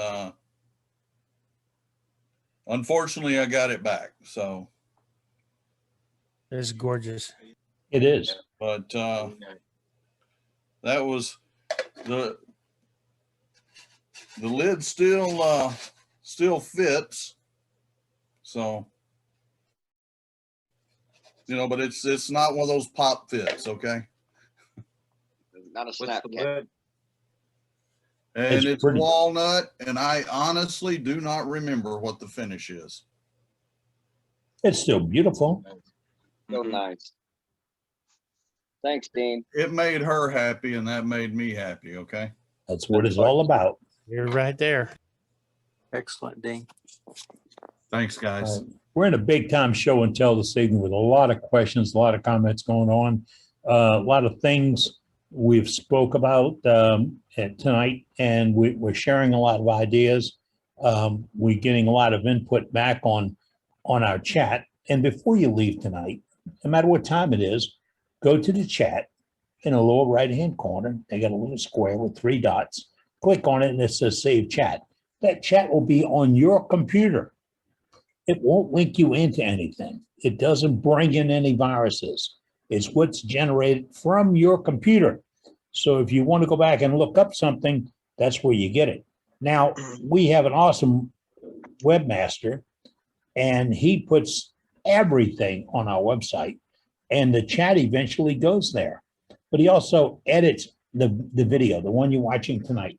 If there was a demonstration included in tonight, it would be edited out, labeled. So if you say, hey, I want to see how Cade did the wig stand, or how we put a finish on, or it's all on the website. It's all just for you, by you. And again, I'll beat the drum. We need your input. We welcome it. We want it. We have a no but guarantee. No matter what you have, no matter what you ask, no matter what you show, we can't say yes, but. The but is not permitted. I've been at too many club meetings to watch people have their hearts torn out because they showed what they felt was the best work they could do. And it may have been the best work they could ever do. only to have somebody on the gallery say, hey, this is nice, but you see that butt thing popped up and tore their heart out. So we don't do that. No butt guarantee. That's the deal. All right. Dane is keeping an eye on our gallery tonight. Let's go to Bill Luce. He said he's got some suggestions on fruit. Yeah. Hey, Bill. When I turn fruit bowls, I always add wooden fruit. And so this is a pear, but I make lots of pears and lots of apples. But the blossom end is very hard to see. But that is a chive. I raid my wife's pantry, and she has, can you see that, you know? Oh, of course it's reversed here, but anyway, these are whole chives that you would use in your spice, and they come with they have a little stem on them, and they're too small to show on the screen probably, but this is a chive. And they've got a little stem, so you can drill a little hole and put the chive and glue that in, and the end looks exactly like the blossom end on an apple or a pear, and it's completely natural. Great idea. The other thing I do, I copied this from somebody else, is that the stem is actually a shoelace that's been dyed black, and the advantage is that you can bend it without breaking it. And if you make it out of wood, of course, that would probably snap it. Anyway, it's fun to try. Nice addition. Yeah. Thank you. You're welcome. All right. I see. Let's go to Gerald, and we'll come back to you, Eddie. Hey, Gerald. Gerald, you're on, sir. You can speak. Only if you're unmuted. You're not unmuted. We're not hearing you. Press the space bar or click on the thing that says mute, and then release the mute. Cannot hear you. Just pop in and check in a few minutes if we could. We'll have to come back to you, Gerald. It looks like you're having an audio problem. We can see you, but we can't hear you. Eddie, back to you. All righty. We have a couple of things coming up on the chat from what we've spoken about tonight. Bray says, I'm having problems with lighting with my videos. Any ideas on buying lights? Yeah, there's a couple of sources that I use, and I've got one right here. It costs about $12, and it is a pretty intense light, but it's got some color variations. Now, the intensity is up, but I can change the temperature. See the temperature change on it? And this is a rechargeable USB, and it'll snap right onto my tripod, but it's also got a hot shoe. So if I need to put it on top of my camera, I can do so. And I've done that using my Nikon and shoot videos of grand nieces and nephews. We get together, and I'll always have it there as a fill because the kids are outside. So that's one source. Other sources would be, and I saw it at Lowe's today, there are some ring-shaped LEDs that are real simple to mount. No fancy brackets or anything. And the connectors are available in Lowe's today. So that's what I do for lighting. Cade is back with us again. He says, I have a few. Wait, I'm sorry. That was, wow. I'm way out of order. No, you're catching up. Okay. David George is back with us again. And David just posted that he's got something to show on gallery tonight. David, what do you have? Can you hear me? Yes, we can hear you. We can find you as soon as you. Okay. Well, it was a few weeks ago that I actually took a Zoom class from Cade up in Ontario on wing bolts. And so I turned, oh, get it up here. There you go, right there. There, a wing bolt. My first one right here, and it's 3/8 of an inch. Cade, I'm not even close to yours. but it's 3/8 of an inch thick. And it's out of maple. It's a pretty piece. I like the finish. Nice. And this is my first one, and I got the tenon off of it. So it actually is turned out better than I thought it would. And so the other half of this log, it's in progress right now. It's still in the chuck, but this is a little deeper, a little different. Excuse me. Remember trouble. That's correct. Right where you are. That's fine. Right there. And so, and again, that's about 3/8, a little more 3/8. I'm not done with it yet. And there's some pith in it yet, but it was fairly dry wood at the time. And so my problem right now is, I'm very satisfied with what it is, but I'm still, I struggle with the fact I just in the mail today in FedEx, I ended up with a bottom feeder for a bull gouge, and because when I get up into the wings up here, it seems like it chatter. The bull gouge I have chatters a little bit more, and so I do more sanding than I want to sand. But I just want to throw it out to Cade. He says it was a heck of a Zoom meeting, and I've learned a lot, and I'm learning just by turning now. So, and I still have my fingers. But you can always go back to Cade if you got a problem. That's Or a exactly question. right. And I have done that. And I've emailed him, and he's been very helpful, and he's out there all the time and encouraging. And I just, like you say, I can't speak highly enough about the classes, because it's very not only informative, but the way it's presented, it's easy to follow because he's meticulous about how he presents. But I just want to, again, And he's an absolute nut about safety. An absolute nut. But my daughter was watching me as I took my wife took a video of spinning the wing bowls, and my daughter's a nurse, and she says, "Oh my God, Dad, you got to stop that stuff." I said, "No, it's safe. It's safe." So anyway, I just wanted to share with you is that I got 2 wing bowls, and that they turned out 10 times better than I ever thought they would. I have some. I'm satisfied with it, and just that, and throw out a shout to Kate. Yeah, and folks, he does a great job of teaching. But we're all friends in this family.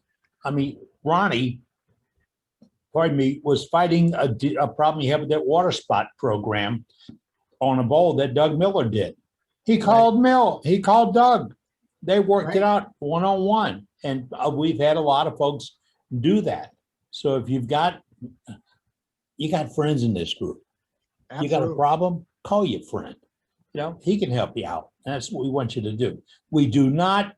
Somebody asked me a minute ago, do you collect website email addresses and phone numbers?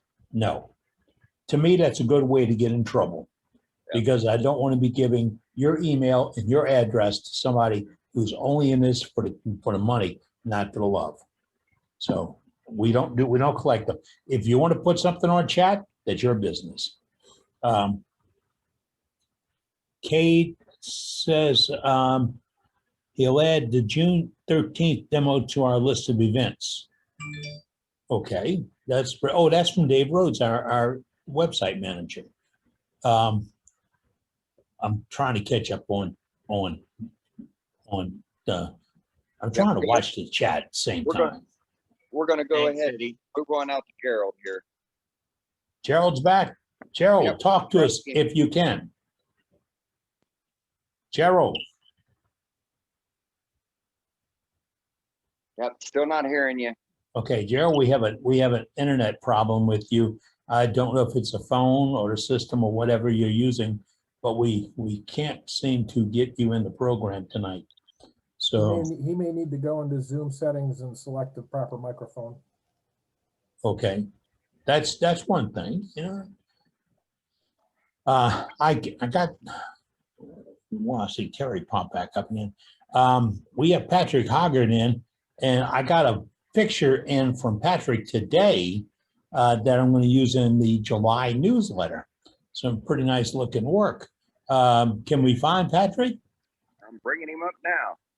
All right. Hey, Patrick. Speak. Okay, can you hear me? Now I got you. Okay. I've got a piece, I was playing around with the laser engraver and it's turned from Osage orange. And I like that. Oh, man. Yeah, that is cool. Johnny Hughes, pay attention to this. I'm going to ask you how to do it later. it was just something off of the program that came with the laser, and I kind of liked it. What machine do you have? I got the Niji Master 2, Okay. and this seems to be kind of slow, but it does a good job. It took like 37 minutes on each one. When you learn the power and speed, you know, you got to play around. You're willing to sacrifice some sample pieces in order to get there because it's a fine line. It really is. Yeah. And whatever you do, write it down. Because trust me, at our age, you ain't going to remember tomorrow. You're right about that. And what wide do you have there?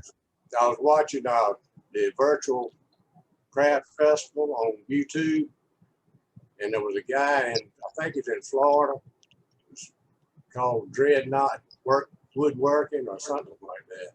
Yeah, that's Gerald. He's a good dude. He did a good job. He turned a square box. I was looking for the break. That's cool. You get a grain match on it. Oh, man, that is awesome. Nice grain match. It's a lot of fun to turn, but it's a challenge because you turn a lot of air. Yeah. And that air is hard to cut. It is. But it was a lot of fun. Looks nice. Yeah, really nice. Thank you, Patrick. Thank you. Remember, you see that? Now that's an interesting demonstration. It really is. I wanted to do it forever and happened upon it one night with teaching a class by making a mistake. And I was hooked. I told the folks in the class, you gotta wait, you gotta give me a minute. When it comes this good, this easy, you gotta give me a minute. And I turned the camera on and recorded it because the next day I was in that offset turning mode. Right. Beautiful work going on. Somebody a little while ago said, how do we do this changing cameras? Well, I think I'm gonna show you a little something here. Right now we're in Zoom, okay? And I'm gonna switch over to the feed for what I'm giving this program is coming out of my computer right now. And you're seeing what's coming out of my computer. And it is a generated screen. Now, I'm using OBS to generate this. But if I want to change to another screen or another camera, it is that hard to do. I can switch it back and forth. I can just click and say, okay, I want to go to, oh God, look at that mug. But I can go back and forth. What about that guy? He's a working man, okay. But you see how easy it pops back and forth? Well, if you're doing a video for YouTube or for this club, tomorrow, my manager agreed this afternoon because I'm a little bit in a stall right now with doing videos. I've been doing it for 12 years. I got sick 2 years ago and couldn't be in a shop. And it's been a very, very long 2 years, very. But I wanted to get back in. I tried it a couple of times and I just didn't have the coordination. Well, personal story. You're muted, Eddie. All right. But I'm back and doing it again. And she was sitting there with me tonight and said, if we came out tomorrow and did a video, what would you do? And I said, easy. I've got a partial platter on the machine. And that partial platter, I want to put I want to do a couple of things with it. Rough it out, put it on a glue block. That was one. Show how that could happen and how well it would work, because I don't want to give up any wood.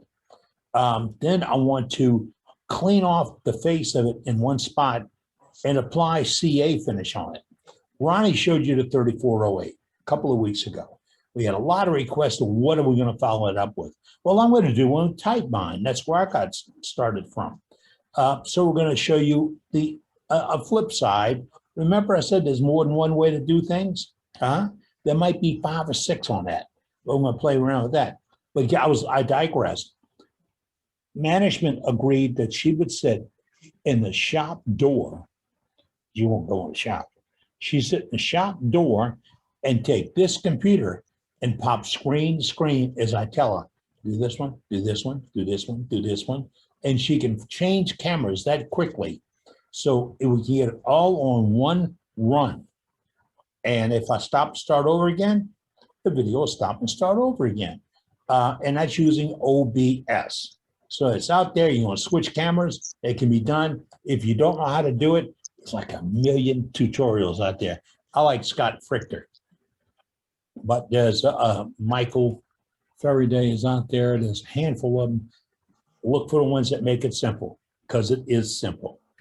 There is a learning curve with OBS that's according to Gerald.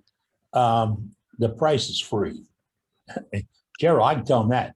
It is absolutely free. And everything I've added, countdown timers, voice control, I'm told I can't use that after showing a demonstration. I just go deep. You go high, and just from the press of a button. But all the other additions, how to get a gallery up, how to do a slideshow, bring in parts and pieces of videos, all those attachments were free. And all of them went from OBS, and it's searching on your own computer.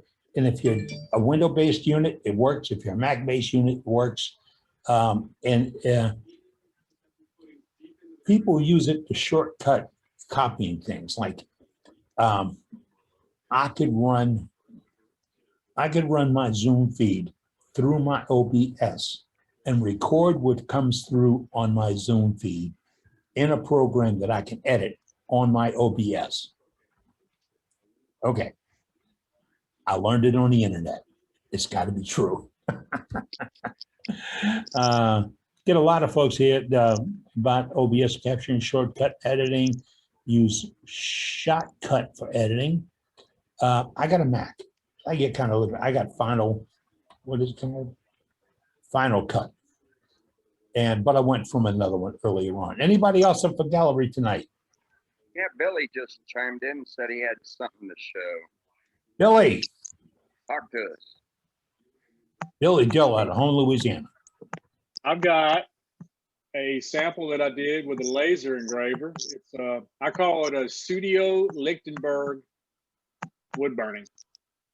I actually took a photo of some and then I laser engraved it in the bottom of the bowl. Huh. Just a small piece. It's out of focus, but it actually. I said, but wait. It's in a dish. How did you hold it to roll it? Well, that's the beauty of it. This is a test piece. This is the first one I did. That's and cool. What I did was I took a photo of it and I darkened it up. And then once I got it dark, then the laser is only going to engrave when it's in focus. So as it gets to the edge of the bowl, it starts to get out of focus and it automatically feathers it into the bowl. So the actual photo was actually bigger than the bowl, but it feathered it in. And as it got to the edge, it did not burn. Because it got out of focus? Because it got out of focus. You have a focal Very length cool, of about 20 mils. I was trying to figure out how I was going to make it fit. You know, this was like a test burn. I'll have to try that. That's cool. Yeah, it's kind of a way of doing it and then not being unsafe. And you get the same effect. I didn't put a finish or anything on it yet. I'm sure it would look much better. It's just burned on top of some carnauba wax. But it's something kind of different. my focal length on my laser is about 1.5 to 2 inches deep. Yeah, that's what I figured out too. And it's like, I set it, I overshot it. I made it where it was slightly, I wouldn't say over focused, but the focus point would have been further down in the bowl. So that gave me a longer focal length. I actually it started out slightly out of focus.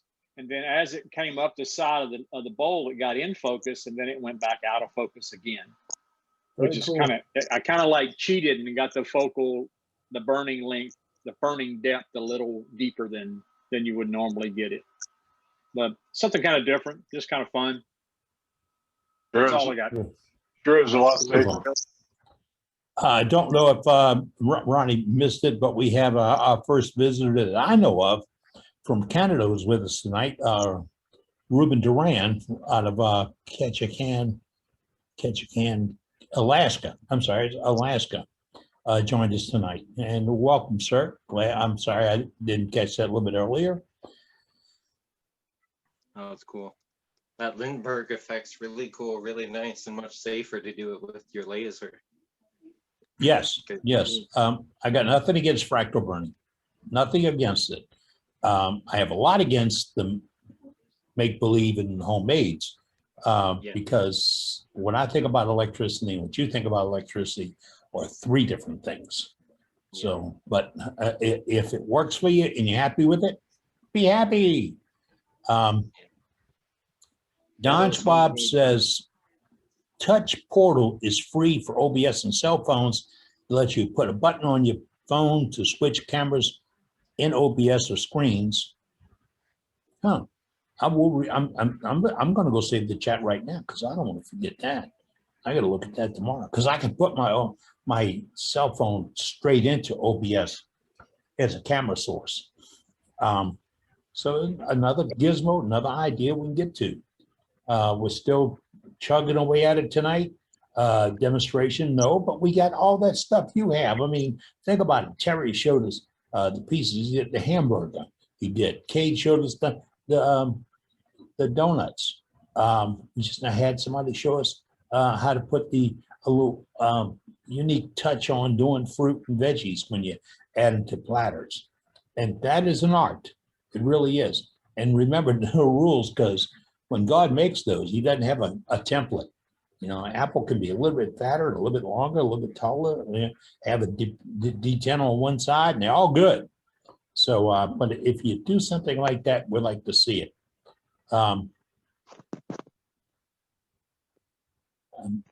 Okay, anybody else up, Dane?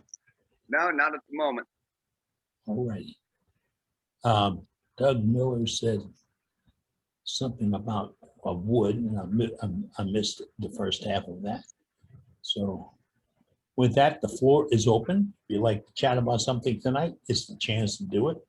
We got a pretty good audience in with us this evening. And our membership is way up there tonight. What else do we have? Johnny's back? Johnny, how come you keep popping up for Trey? Well, that's because I had to sign in with Trey's sign-in to get on there. Okay. That's now. Trace is gone. He's up in Ransom, Missouri. So okay. Yeah, Good that's for me. him. But they don't have internet in Branson, Missouri? Yes. It'd probably be on his iPhone. Yeah, I talked to him just right after we got started there. So okay. And that's how we work together, folks. We wanted to expand the program here. And since we really don't have a budget and we really don't want a budget, Trey, who has got his own production group and does videos and hosts club meetings, et cetera, et cetera, et cetera, Trey offered to bring us in on his program. So this is all courtesy of Trey out of Ocean Springs, Mississippi. And we get a lot of that, and we really do welcome it. Honey Locust finishes a beautiful, don't find as hard as Black Locust. That's from Billy Burt out of Alamo City, Texas. but it really does turn nice. Billy, it really does. And if you know how to scrape, which you better know, if you're doing that honey locust, because when you put that scrape finish on, that chatoyance is just gonna just sneak on out there and get you. So if you'd like to share something about your turning tips and hints, problems, tools, equipment, ideas, this is the place to do it this evening. It's coming up on 8 o'clock. Billy's with us right now. We're going to put you on the spot. You want to show off your cane? Oh, well, I can. Hold on a minute. I gotta fetch it. Okay. Is that a 30-second fetch? Or? 30 seconds. He's getting out of the Well, chair. if it involves a cane, it may take a little longer. Yeah. While he's doing that, I'm kind of curious as to Ronnie's bowl, if he got a finish put on it finally. Well, he was knotted off a little while ago, and they had to go back and check on him. Okay.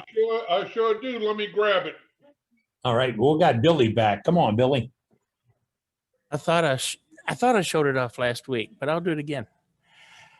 I turned this. It's a birch limb, and I didn't completely turn it. I just turned some of it away, and then I made some layout lines on it, about every 4 3/4 inches, and then used a piece of straight plastic to run from my layout mark to my next layout mark, and then did a red and just followed it with a red pen, and then moved the plastic down, and then just kept doing it, moved it 2 different ways, and then hand carved it with a rotary carver and a carbide bit. And then I took a plumber's fitting, 1 inch to 3/4 inch female to female, and turned it down. I stuck it on the lathe, chucked it up, and turned it down. And I put this piece of fallow antler on the end of it. And I've just got this lag bolt running into the fallow and into the birch. And I used the brass for a ferrule to keep either one of them from splitting out. Nice. Very nice. And that plumbing part, you can shape that with common carbon tools. You don't need anything special. Just Oh no, yeah. In fact, I started out using one of the carbide cutters. I bought a bar and some cutters from you years ago, and I started out using carbide on the brass. I've turned before I got that. I'd turned brass and aluminum with my regular high-speed steel.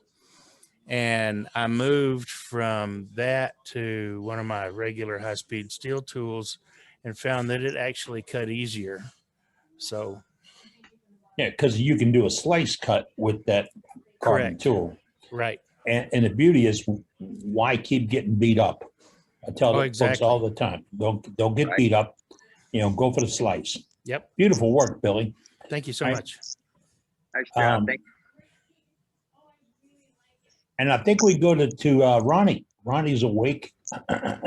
Here I am. I'm awake. This Right. is the bowl that I fought with for the longest. You like that, Doug? What I can see, it looks really good. Ronnie, it looks like you got water spots on it, man. There you go. You might need to put that back in the dishwasher, get the water spots off.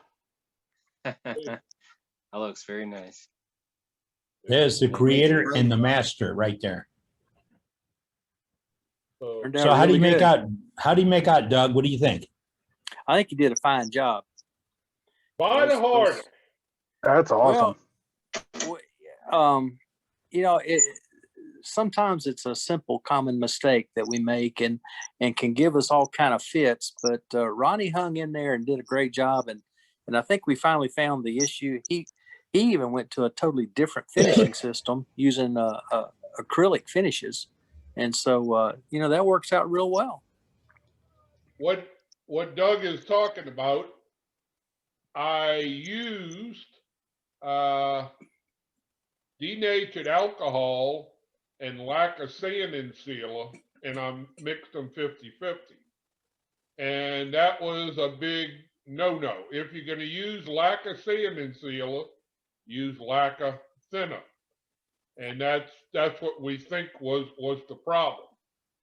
So, but from this point, I took it all the way back down to bare wood four times. So the fourth time, I decided I wasn't going to do anything with lacquer or anything else. So I put a water-based sanding sealer on it, and I used enamel paint, and then I used polyacrylic to finish it. And it's not perfect, but it's far from what it was. So I'm gonna try it again, and I'm gonna try it again using the lacquer. But I know I've got to go to Home Depot and get me some lacquer thinner this time. So it was Ronnie, can you hold that bowl up closer to the camera so we can actually see the spots on it? There you go. Yeah, that's great. Right there. Oh yeah. And he's got 3 colors of paint on that thing. I gotta wonder if the solution that you talked about using first, that had to be dissolving the paint, right? What? The solution. I think the issue, Matt, was that he had the alcohol and the lacquer sanding sealer were not compatible, and so the lacquer sanding sealer was never actually drying. And so when you put the lacquer on top of it, then you had this reaction going from top to bottom. Sounds messy. Yeah. Yeah, it never dried. It stayed gooey. Yeah, I almost, whenever I do paints, I'm almost always spraying as a finish. I'm either spraying either lacquer out of the rattle can or poly. And it's light coats. You put 4 or 5 light coats on before you even try to sand it or spray a heavier coat. Yeah. Because you got to get the paint covered. It's got to dry. Yeah. And I do the same thing with this stuff. My first 4 or 5 coats of lacquer are real light. And then I can lightly buff it back. And then I can start spraying regular coats and buffing those back. Yeah, that's pretty much how I do it too. Yeah. Yeah. Yep. Spray it from at least a foot away and light passing coat. That feels funny going that far away, but it works. Yeah, you're sort of just getting this mist going on the piece, and you got to put a couple layers on before you dare touch it. Yep. Thank you, gentlemen. I mean, you're doing some wonderful teaching here. Ronnie turned out a wonderful piece. And Ronnie, you can say that it's not perfect, but you can't convince me it's not perfect. It's a beautiful detail, great, and you're going to play with it. You're going to play. You have to. You have to. And if we all knew this was so important, we would have paid attention to science when we were in the 7th grade, because they would have covered all that. So, Ronnie, thanks for sharing. And I've got some of the photographs, and I showed them last week, of what happened in these different stages. And one of them, it alligatored up, or it was an alligator, or it had a unique texture to it, like something was standing up. Wasn't it, Ronnie? Well, it was just like if you would have put paint stripper on the paint. It just lifted it completely up. It was a unique looking finish. It really was.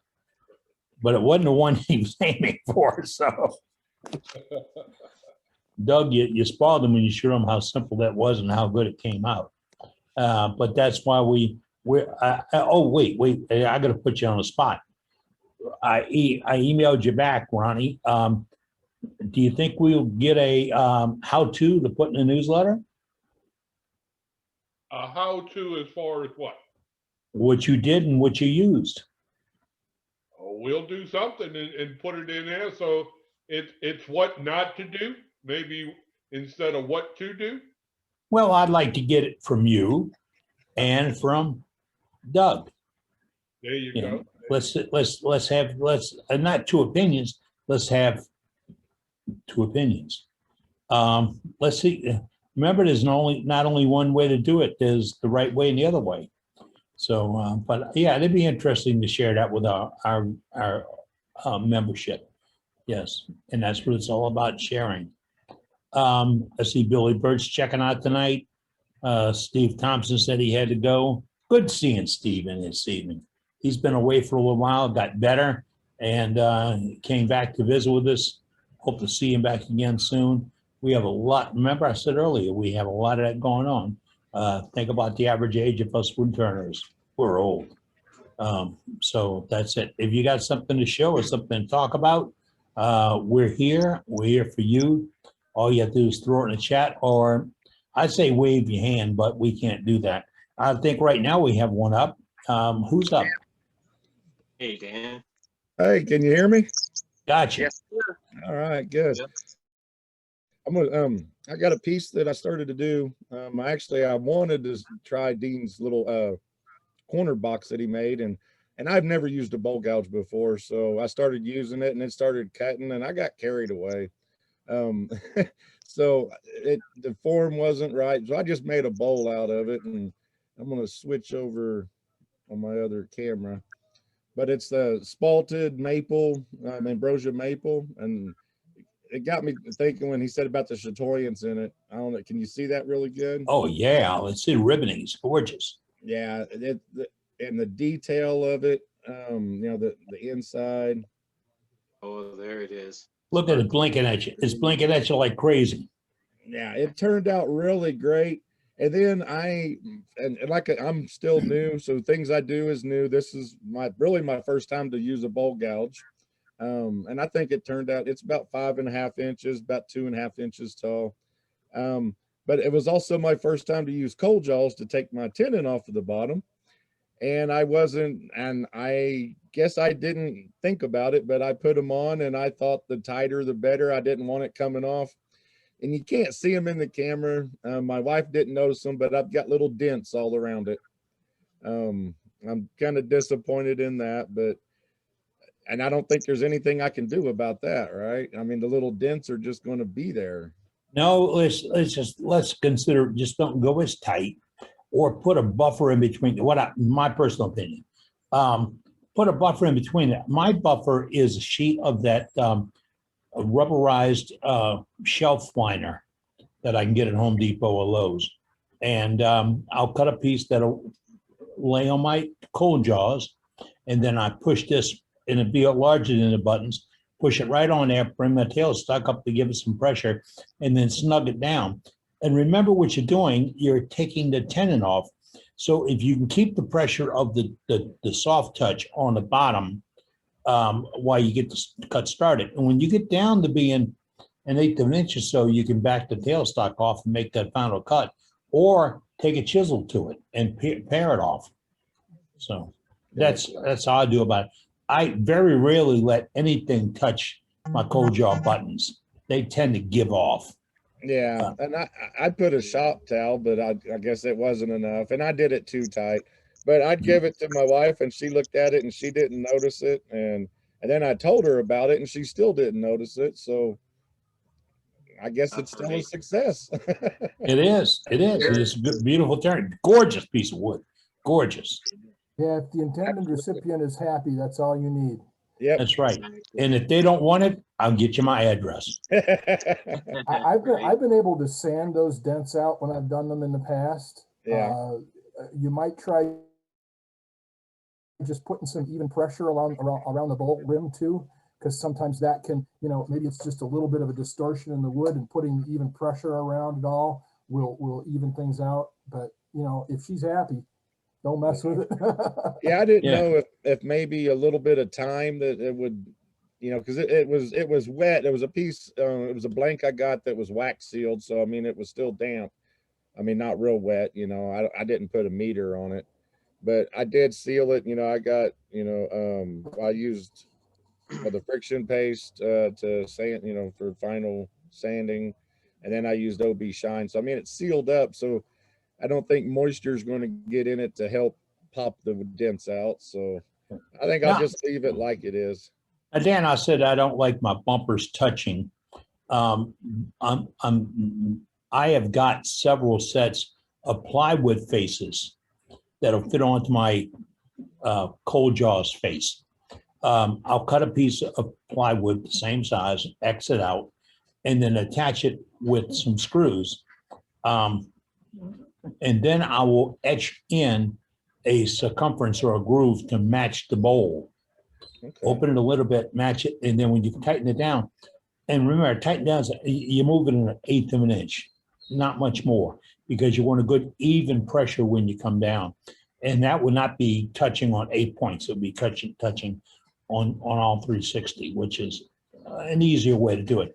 When I do bracelets, wooden bracelets, I have to use that chuck because I want to cut all the way to the face of the plywood when I'm doing the inside and cleaning it up. And I'm not going to cut to the face of my chuck. I'm going to cut the face of something I can throw in the trash. Yeah, definitely. Thanks for the advice. You're quite welcome, Dan. Something else I've used is a funny foam that I've used for cushioning around that chuck.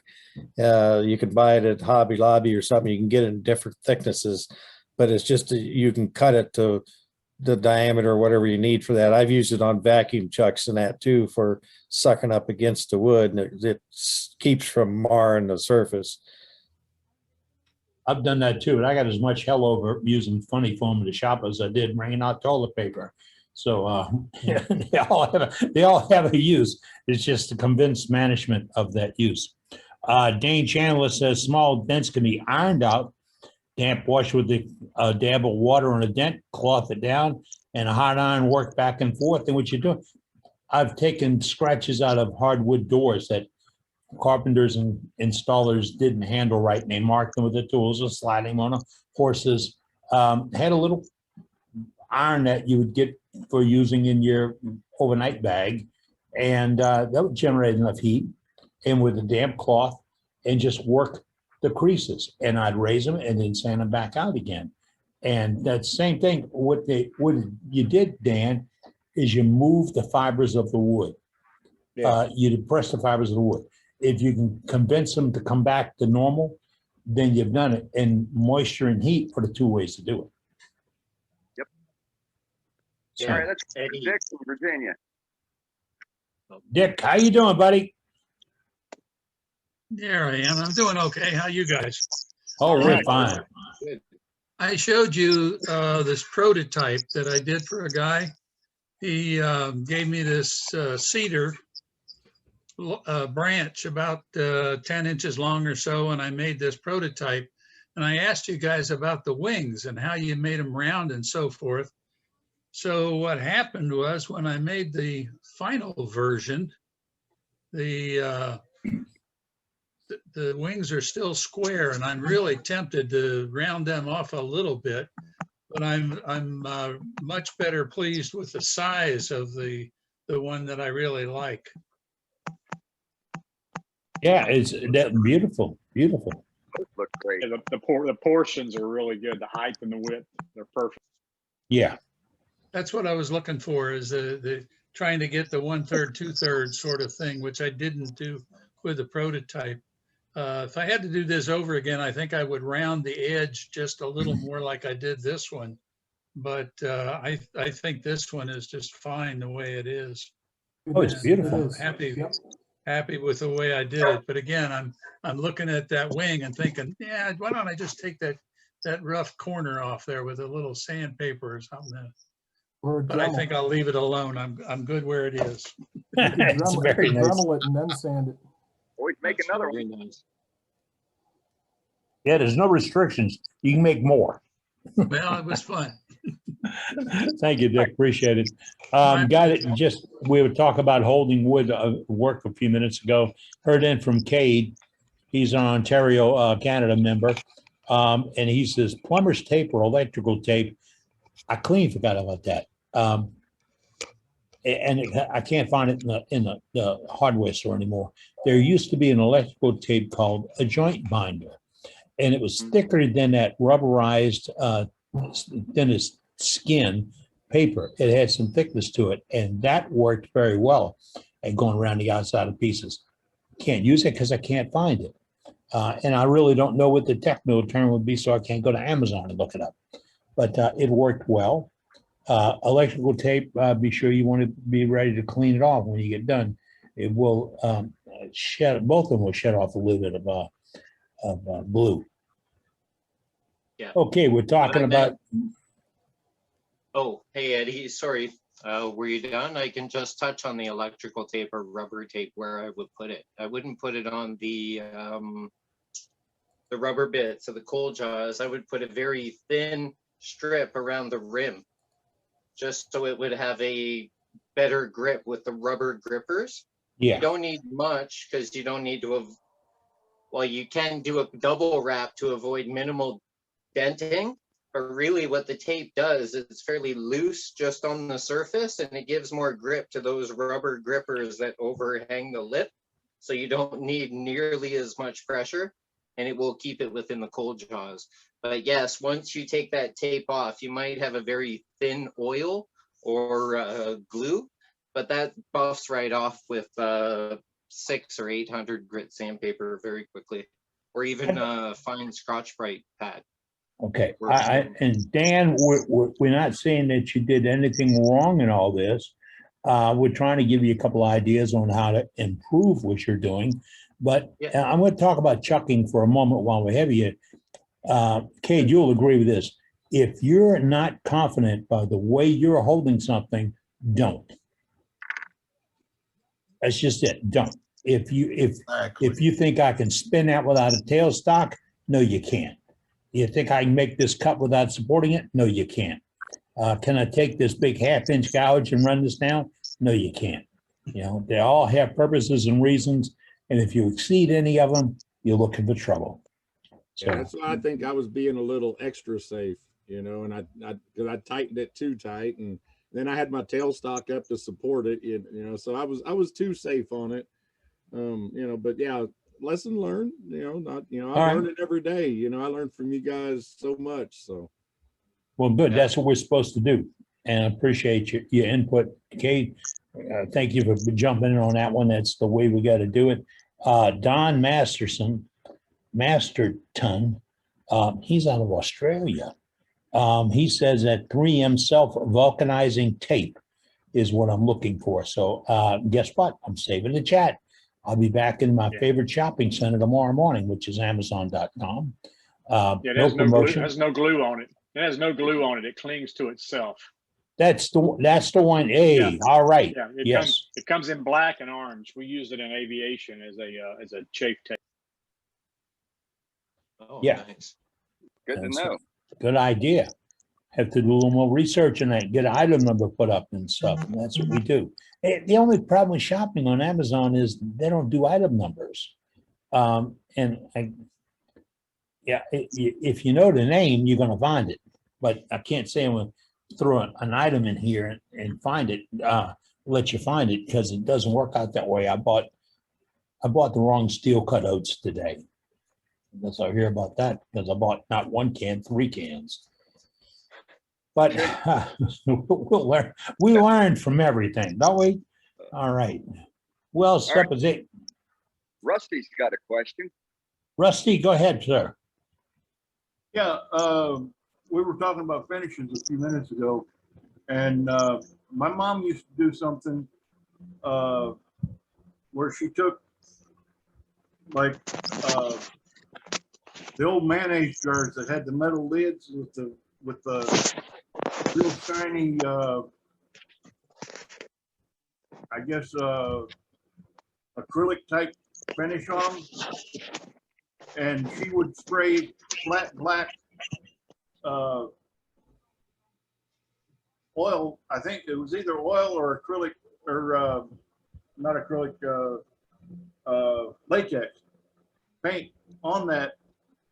And when it dried, it would get a network of cracks in the top coat of paint, and the paint underneath would show through. And I'm going to do some experimenting and see if I can figure out how she did that, and see if I can come up with a new finish for us. Rusty, there's a couple of products that will help you do that. Particularly Real Milk Paint sells a Krackle finish that basically you put down a coat of paint that you want to show through the cracks, let it dry, then you put some paint on this Krackle finish on top of it, let that dry, maybe another coat. They have a whole process, but that's Real Milk Paint Company has a Krackle finish. I used to see that at Restoration Hardware by the house. Yeah, and there's other people that have similar products. Yeah, this was just two different types of paint that Mom used. It was like one was a real shiny, like a enamel, a hard enamel, shiny enamel, and then she either put oil base or a latex matte finish on top, and that matte finish would crack, and it just big chunk. It looked like the desert after the rain dried up. Very cool. It was a very nice looking finish. My club demo showed some of that, how to do a Krackle finish. So I've got one in the works right now myself. So I'm fascinated with whatever you figure out. So please keep us informed. Oh yeah. We're going to put the hook on you right now. Somebody, we need to get one of these demonstrations on how to do the finish. And then here's the best part. Then we're going to show it to Ronnie. Oh, and see if he can figure it out. Well, he'll come up with variations to it. That's the deal. You're up. Ronnie was just giving you a hard time about it. I mean, I really, when he showed me the photographs of the first platters and the first pictures of the bowl he did, I was absolutely, I was overwhelmed with, man, look at the finish he got on this thing. And then it was, well, I don't want the water spots and just the water spots, but that's not important. It's the finish that you want when you get done. I'm rambling on it, but that's how I feel about it. If it's beautiful, it's beautiful. All right. Anybody else for gallery this evening? It's a little bit early. I got a couple pieces. Let's go back to Michigan here and see what Matt's got. All right, this is pertaining to the discussion on the finish over paints and so on. I got two pieces. This is a maple platter. That's my bottom, and this is what I did on the front. Okay, this is airbrush. This is airbrushed. Okay. Yeah. And it's sort of based on the work from Nick Agar, but the point is that the paint on here is real thin because it's airbrushed. Okay. So whatever finish I put on cannot dissolve the paint. So this has got like, I don't know how many coats, 10 coats of lacquer on it, but it's matte lacquer and it's sprayed very, like we were talking about, like Doug and I were talking about earlier, very light coats from at least a foot away. And then it's very gently sanded after I've got like 4 coats on, and then more coats are put on for the final finish. But you know, this is like I said, this is partially based on the work of Nick Agar. I took it a couple steps in a different direction, but same sort of deal. And these colors, this is the chestnut spirit stain. It's alcohol-based stain. Okay, so that's what I used on this one. And on this one, this is a paint pour. Okay. And this has got the same sort of finish. It's just a disc, just to demonstrate it. But it's got golds and silvers and blacks and stuff in it. And this is the paint pour sort of thing. I love the metallics on these, but this is acrylic paint. This is actually Walmart paint. Okay. And it gets the same treatment with multiple coats of lacquer after it's all dried. So anyway, that's all I wanted to show. Cool. Thanks, Matt.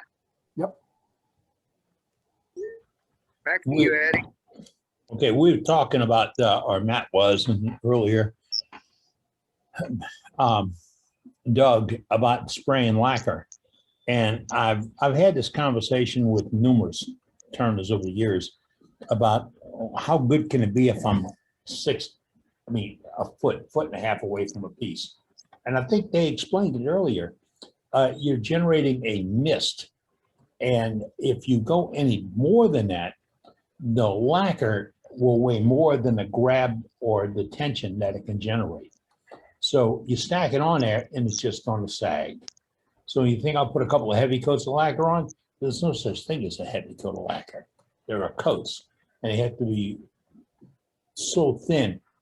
That's why they hand, I used to do motorcycles. You hand rub the lacquer on because it doesn't take anything more than that, more than hand rubbing to do it. Well, Anybody else up to it? Eddie, you also have to be careful. If you get too heavy a coat on and your paints are not protected, you're going to get, you could get the paint start to run, or it could start to dissolve the paints. So that's another reason why you want to spray light coats until you've got it protected, because you don't want to, you know, get the paint starting to dissolve into the finish and so on. You don't want to go too white, too wet, too heavy. Especially if you've got light airbrush on there. You know, I'm not so worried so much about this one because the paint was pretty heavy, but the leaves and stuff, it's just a very thin coat on the wood because it's not sunk into the wood, it's on top of the wood. And if you get too wet a finish on it, it's going to start to dissolve that paint and destroy your all the efforts. So that's another reason to do light coats from a distance away. You don't want it too wet. You don't want it to start to impact the paint. Yeah, and if you're confused about this, folks, a finish is a finish. It's not one step. It's not one miracle product that you can put on and be done with. There are products like that you can get really, really close with, my humble opinion. But I think there's a process. And if you go through the whole process, you'll end up with more durable finish that'll last longer, that will move with your wood, because all wood moves. And it'll hold up the skin on it. That's the problem with all of this. Even non-wood turners, they tend to touch everything. You know, does this lid come off? If it's a popping lid, does it snap off? I've had to replace finials on pieces over and over and again because folks thought that was a handle that you pulled on to get the lid out. All right, we have anybody else up for gallery? It's 30 minutes after the hour, and we're talking wood turning here tonight. We're at I have something, Eddie. Say again. Hello? Hi. Yeah, Keep talking. Carl Geary. Carl. All right, keep talking. I'll bring you up. Okay. I was watching a YouTube video last week, and it was Sprague wood turning, and he was talking about the Hunter Core Pro assembly that goes on the one-way coring system. This is the That's good right there. okay, coring tool. It's got a carbide center, and Jim Sprague was saying he had done almost 70 bowls with the one, and it was still going strong. It is quite expensive. It's $190 for the one assembly with the carbide in it. Replacement carbide, I think, is about $35, but supposedly you can do a couple hundred cores without having to sharpen the bits.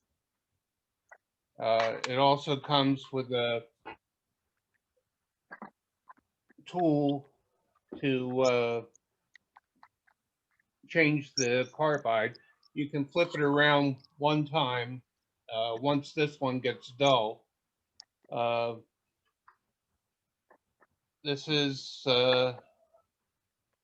how it comes. And I thought for those of us with one-way coring systems, it really saves a lot of time. The beauty on carbide, the coring system is, if you're starting out on a smooth piece, and I'm talking the line has been drawn, and you're not going thump, thump, thump, thump, thump. Lost you, Eddie. But if you go into a piece that's way out of round, or it's going to, you'd be banging on corners, sometimes they just don't hold up because they do not take abuse. They're sharp. They do not take abuse. And I've got an adapter I got from Wow, Jameson that fit one of his rigs that I have an 8mm round carbide on, and I love cutting with that thing. It's small, it's sharp, but I'm around before I go in there, and what I'm getting out are super little fine ribbons.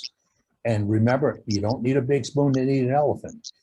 So it cut really nice. Thank you for sharing that, Carl. It's really nice. Anybody else want to share ideas they have of tools that they are using or ideas, finishes, etc.? Okay. We have about a half an hour to go before we pull the plug. So when anybody involved tonight, do so. Otherwise, we'll pull the plug early, but a whole bunch of wood turners sitting around talking. Go ahead and start talking. This is your program. I got something that I'd seen online there, Eddie. Go ahead. Might help somebody out. So I've been doing these shot glasses, and I couldn't even tell you who it was for sure, but a video on them. And they were flipping around and holding the piece with basically a burned line. So just a little groove that will actually fit right in your chuck, and it holds it. So I thought somebody else might find that interesting. So you have a jaws on your chuck and get a bead on you. Let me see. Yeah, just a bead. Where's my camera? There we go. So I don't know if you can see that, but this will actually slip right in there. Oh, and it'll actually hold on right on that bead. I'd tighten it up, but I don't have enough hands. Okay. But it'll actually hold really good and tight. Let's see. Come on, Chuck.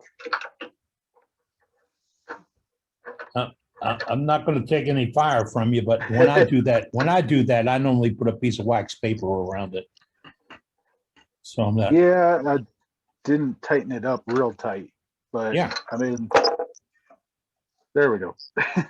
So it holds in there good and tight, and it's round again, and it holds it square. Well, that one didn't, but I'm not in all the way either. But no.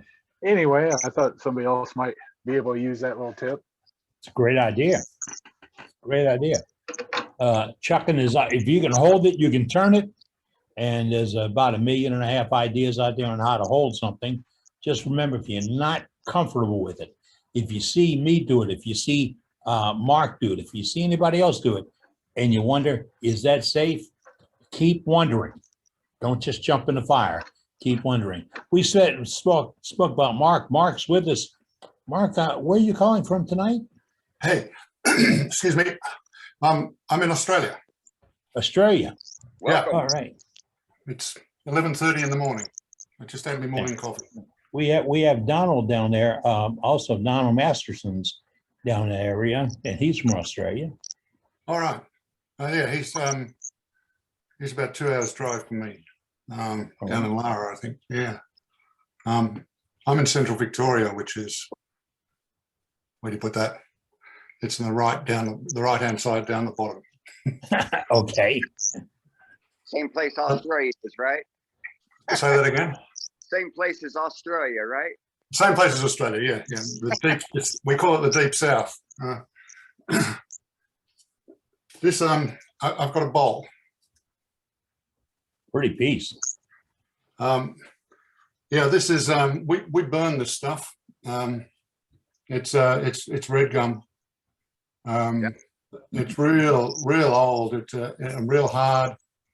It's and when they slab it, you get these cracks and fissures in it. At this piece, I burnt the bottom of it. I scorched it after I did the beads, and you get the contrast between the black and the red. Oh yeah, nice touch. That's very nice. Takes that well. You can see the cracks in it, but it's stable. It's not going to split in two. You can see it's still pretty hard here. Now that's finish with Danish oil, a couple of coats of Danish oil and a bit of beeswax. I don't like to make them too shiny. What kind of wood was that again? It's red gum. With one of the eucalypts that grow here. They grow massive. You know, they grow up to 4 or 5 feet in diameter. And it's just got a beautiful figure in it. And it smells. Yeah, it doesn't really smell eucalyptusy. The leaves are more eucalyptusy, but this is this is the figured wood. It's just got this beautiful figure in it. I turn a lot of this stuff, but it's as hard as hard. Our red eucalyptus here, or the red gum eucalyptus here in Arizona, it smells good when it's being turned. Oh, really? Yeah. This stuff just makes dust. Yeah, kind of the same with the uke here. When it's dry, it's just dust. It's so hard. Yeah, I'm sharpening, every third cup. Yep. Thank you. Welcome aboard. Welcome, Thank Mark. you. Yeah, look, I can't always get along because it's Thursday morning and I have other things to do, but I can drop in occasionally. So good. Thank And we're there on our website. If you want to see the show, it's always on the website. Yeah. I'm not quite sure how to actually join up so that I get notifications. So I couldn't quite figure that out. Somebody can fill me in. We don't have a notification program. On our website, on the front page, we have a click go to meeting. Yeah, that's how I found it. And then right next to it's a clock as to when the next meeting will start. Sure. In your zone, our webmaster. Yeah. I got that. Yeah. Yeah. All righty. Good. All right. Thanks for having me along. Thanks. Appreciate the input tonight. All right. Hey, Anybody Eddie. else up, Dean? Hey, Eddie. Yes, Don sir. here. They were talking there about painting, and I used to paint cars. And one of the problems with painting enamel on metal, because it's vertical and putting metallic in the metal, is the fact that metallic is very heavy. So the first thing we do is we do what we call a tack coat.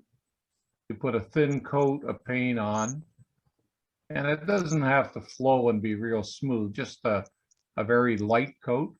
And then you give it flash time, about 10 minutes to get tacky. And then you turn around, now you spray your heavier metallic on it, and you don't get the sags or runs that people are not very happy about seeing. And that you can do with lacquer and other types of paint. When they start to sag or run, put a tack coat on it and you can build up the paint a little thicker. That's my tip. All right, nifty idea. Probably work for wood turning in a heartbeat. Thank you, Don. Appreciate the input tonight.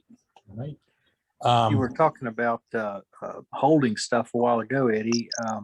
This past weekend, I was at my dad's helping him in his shop. He had 2 rough out bowls that had been given to him. The bottoms were roughed too thin to begin with. So he had, the bottoms were basically out of them. So what we did was to make a bit of a jam chuck and then used hot glue to glue that rough out onto the jam chuck. And we were both amazed at how little glue we had to use to really hold it so that we could attach a new piece of wood onto the bottom. We would flatten off the old piece, put a new piece on, return that so that we had a recess to hold on to, and do all that work. And a bit of hot glue goes a long way. Oh yeah. Yeah, I was raised in the 50s and 60s when all the really dinky furniture was put together again with hot glue when you got home. Yeah. My dad was a master of it. Thank you. I think what we learned, one of the things we learned was those the little craft hot glue guns. That's about all they are. It was an old one, but it was a very high temperature, heavy duty hot glue gun, and it did wonders. The temperature makes a difference. It really does. It doesn't have to just be soft. It's got to be to the right temperature in order to make it easy. Yes. actually have that glue melted down. Wow. Great idea. I mean, these were 13-inch bowls. And you put a replacement bottom on them to turn them? Yes, sir. Yes, sir. Yeah, I was able to glue them onto that jam chuck, turn the bad bottom off nice and flat, and then glued on a new piece with wood glue. And then, but that hot glue held that 13-inch bowl, rough turn bowl on the jam chuck without any problem. Good move. Wow. Great idea. Thank you. Appreciate it, Doug. Surely. And Doug's got a his YouTube channel is on our website where we have all the channels that you provide. So if you have a channel on YouTube or you have a link on Facebook, if you put it in a notice to our webmaster, Dave, he will add it to our roster and our webpage. So if you wonder, how can I get a hold of this guy that did such and such, or the demo and all that information is on our website, all of it, including most of the contacts and things we talk about tonight about where you get this glue, where you get that glue, the tips and hints and all that. It's all on the website. Save the chat. I'm sorry, it's all on the chat and the website. Save the chat before you go. Got to mention again, we're still have an ongoing, yes, program for developing wig stands. This is a program where you turn a wig stand. You want some guidelines? We have it on our website, but you don't have to follow them identically. There's no secret formula. There's no restrictions. It just has to be a wig stand that can be used by a person who is in need of a wig because of health problem. And we still like to have them done. We still like you to send us photographs. I must have 40 photographs in the last 2-3 weeks of people with wig stands. And some really great turners turning in some really awesome work. And we had somebody call me today and said, what happened to that chick in Florida that was going to do the one out of epoxy? Okay, let's get it straight. I didn't call it a chick from Florida, but she says she's going to do one out of epoxy for us. I think she's moving, changing homes and shops and all. But if you'd like to do the wig stand, that information's on the front page of our website. We'd like to see your contribution. And also, we're still collecting the Freedom Pens. And that's to thank our troops for what they do for us. I don't care I do care what your political views are. They shouldn't impact this. You're an American, and these are troops protecting our freedom. And you can turn a pen and send it to them as a thank you and a note of appreciation. Put a card in there. Tell them who sent it and how to get a hold of you. Because really, they will thank you. They love it. I love it. That's a serious thing for me when we get a note from one of the troops telling me about the pen they got when they received. Hey, Eddie. Sir. We didn't do a Band-Aid check. Uh-oh. Uh-oh. You were going to get by tonight, did you? Well, I just tuned in because my daughter came over tonight and I totally forgot about the meeting. Oh man, I never forget about you, Brenda. I know. I don't know how I missed it, but no Band-Aids. I did play in the garage a little today and my tools weren't sharpening right, and actually I think I messed one up really bad and they weren't cutting right, and then the piece ended up starting to fly off the lathe a couple times, so I just walked out of the garage. No Band-Aids. No Band-Aids. No Band-Aids though. But I tell you what, Dane, she produced some beautiful wig stands this week. Did you get my email about that? I sent you a picture today finally. I got them, and you made the club. Here it is. Good. Is it up yet? I pop over to that. There we go. All right. Thank you. All right, and thank you. That's what it's all about, us friends getting together and doing things for other folks and enjoying it. I really do love this. Thank you, Brenda. And if y'all don't understand the joke, because we didn't explain it very well. We talk about Brenda with Band-Aids because Brenda happens to be the queen of Band-Aids in Ohio. She's not nationwide yet. She's just the queen of Band-Aids in Ohio. So if you get wounded and you're on our program, we will award you with Brenda's Band-Aid Brigade poster. That's what we'll do. But right now we're talking over to Susan. Hi, Susan. Hi, how are you? All righty. What you got, lady? Well, I'm a newbie, and this is my very first bowl. All right. Hey. And Awesome. it's done All on right. a poplar, and we just put Odie's oil on there. And then this is my second bowl. Oh, Nice detail. Nice. And that's again poplar, and it was dried wood. But that's all I've got, Joe. I've just experimented. Great job. Nice Yeah. job. Thank you. No Band-Aid, right? No Band-Aid. Now. But Good job. Great work. Thank you, Susan. All right. We got about 10 minutes to go, folks. We pull the plug tonight. Remind you about some things we probably still have going on. If you like to, I refer to co-host occasionally during the program. What is a co-host? It's what Jenny is doing. It's what Doug does for us. It's what Matt does for us. It's what Martin Clarkson does for us. All these folks help with this program. And sometimes, well, most of the time, this won't happen without them. There's no way one person can orchestrate this thing and keep it flowing the way we like it to flow. And if you want to be part of that team, all you have to do is ask. The requirements are just that you want to be involved and you want to do something good, and it's got to be done in wood turning. And here's the other deal. We're not linked to any corporations, any wood manufacturer, any of those people. We're not linked to any of them. We don't belong to a club or an organization that you have to join. We don't collect dues.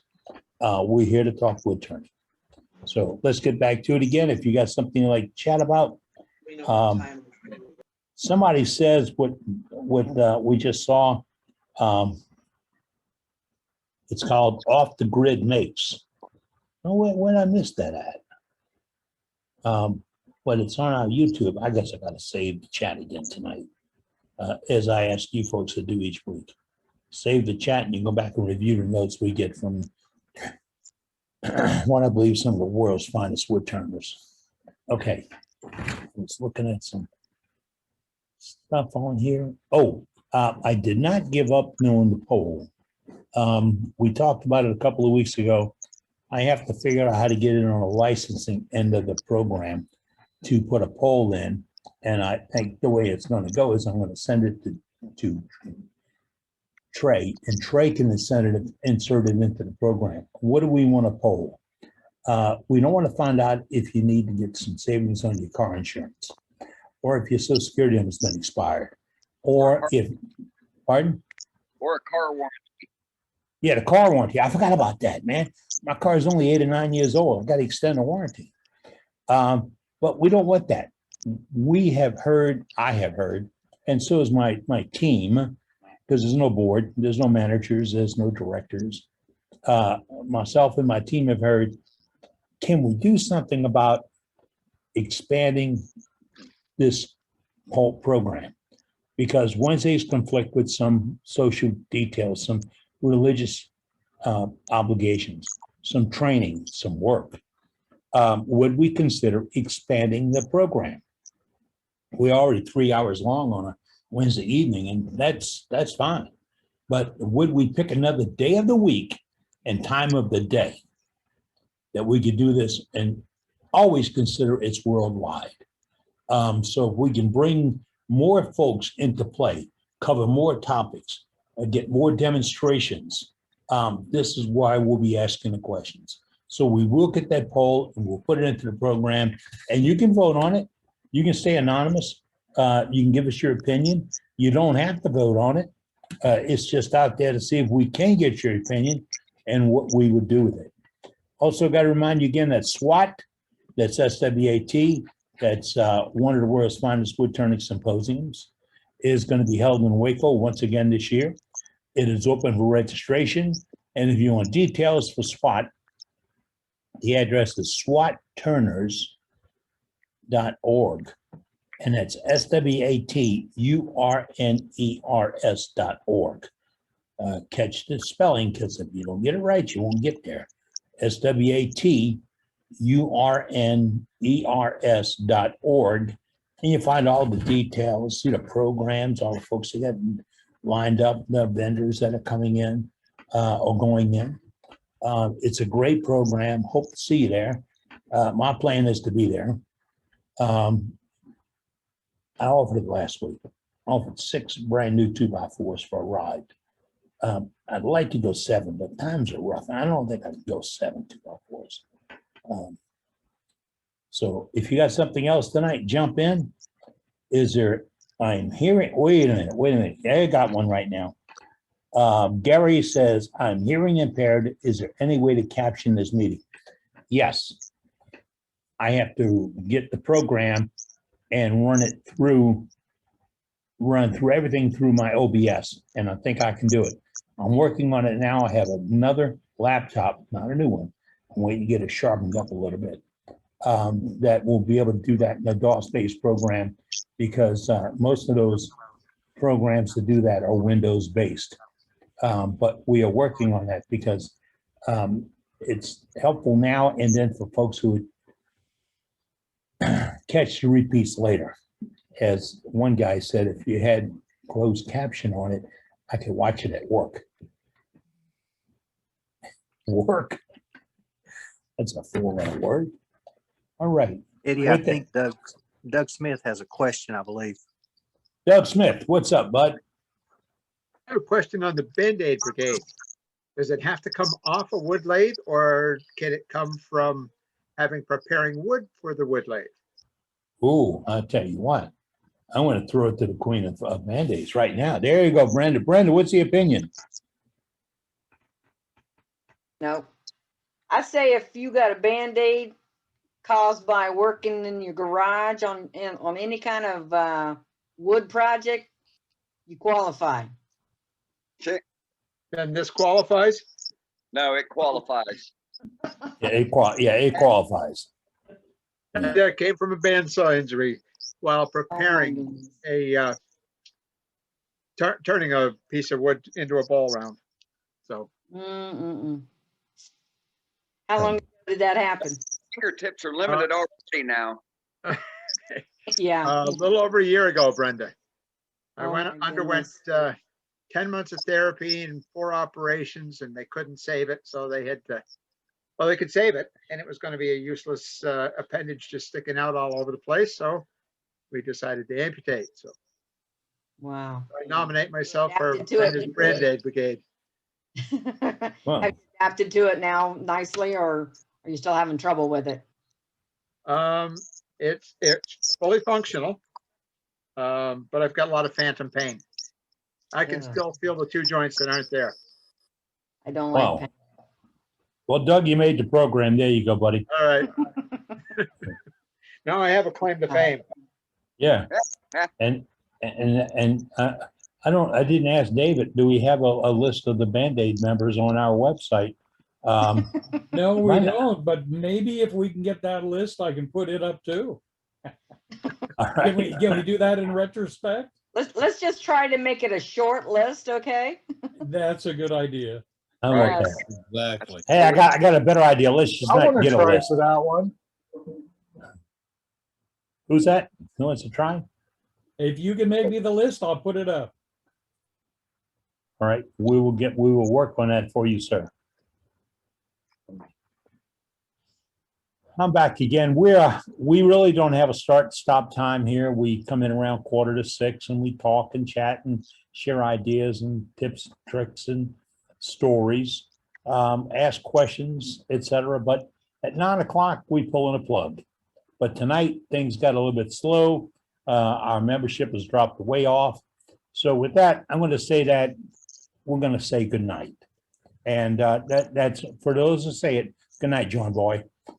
Say your good nights in exactly 30 seconds. I'm pulling the plug. 99. Good night, all. Good night, John Boy. Good night, night, everybody. a lot for Good night, everyone. everyone. Next week, folks. Good night, everyone. Save the chat. Good night. Save the Hey, chat. y'all. On YouTube. Everybody Night, must be all. on vacation. Save the chat, folks. Stay safe. Stay safe and happy turning.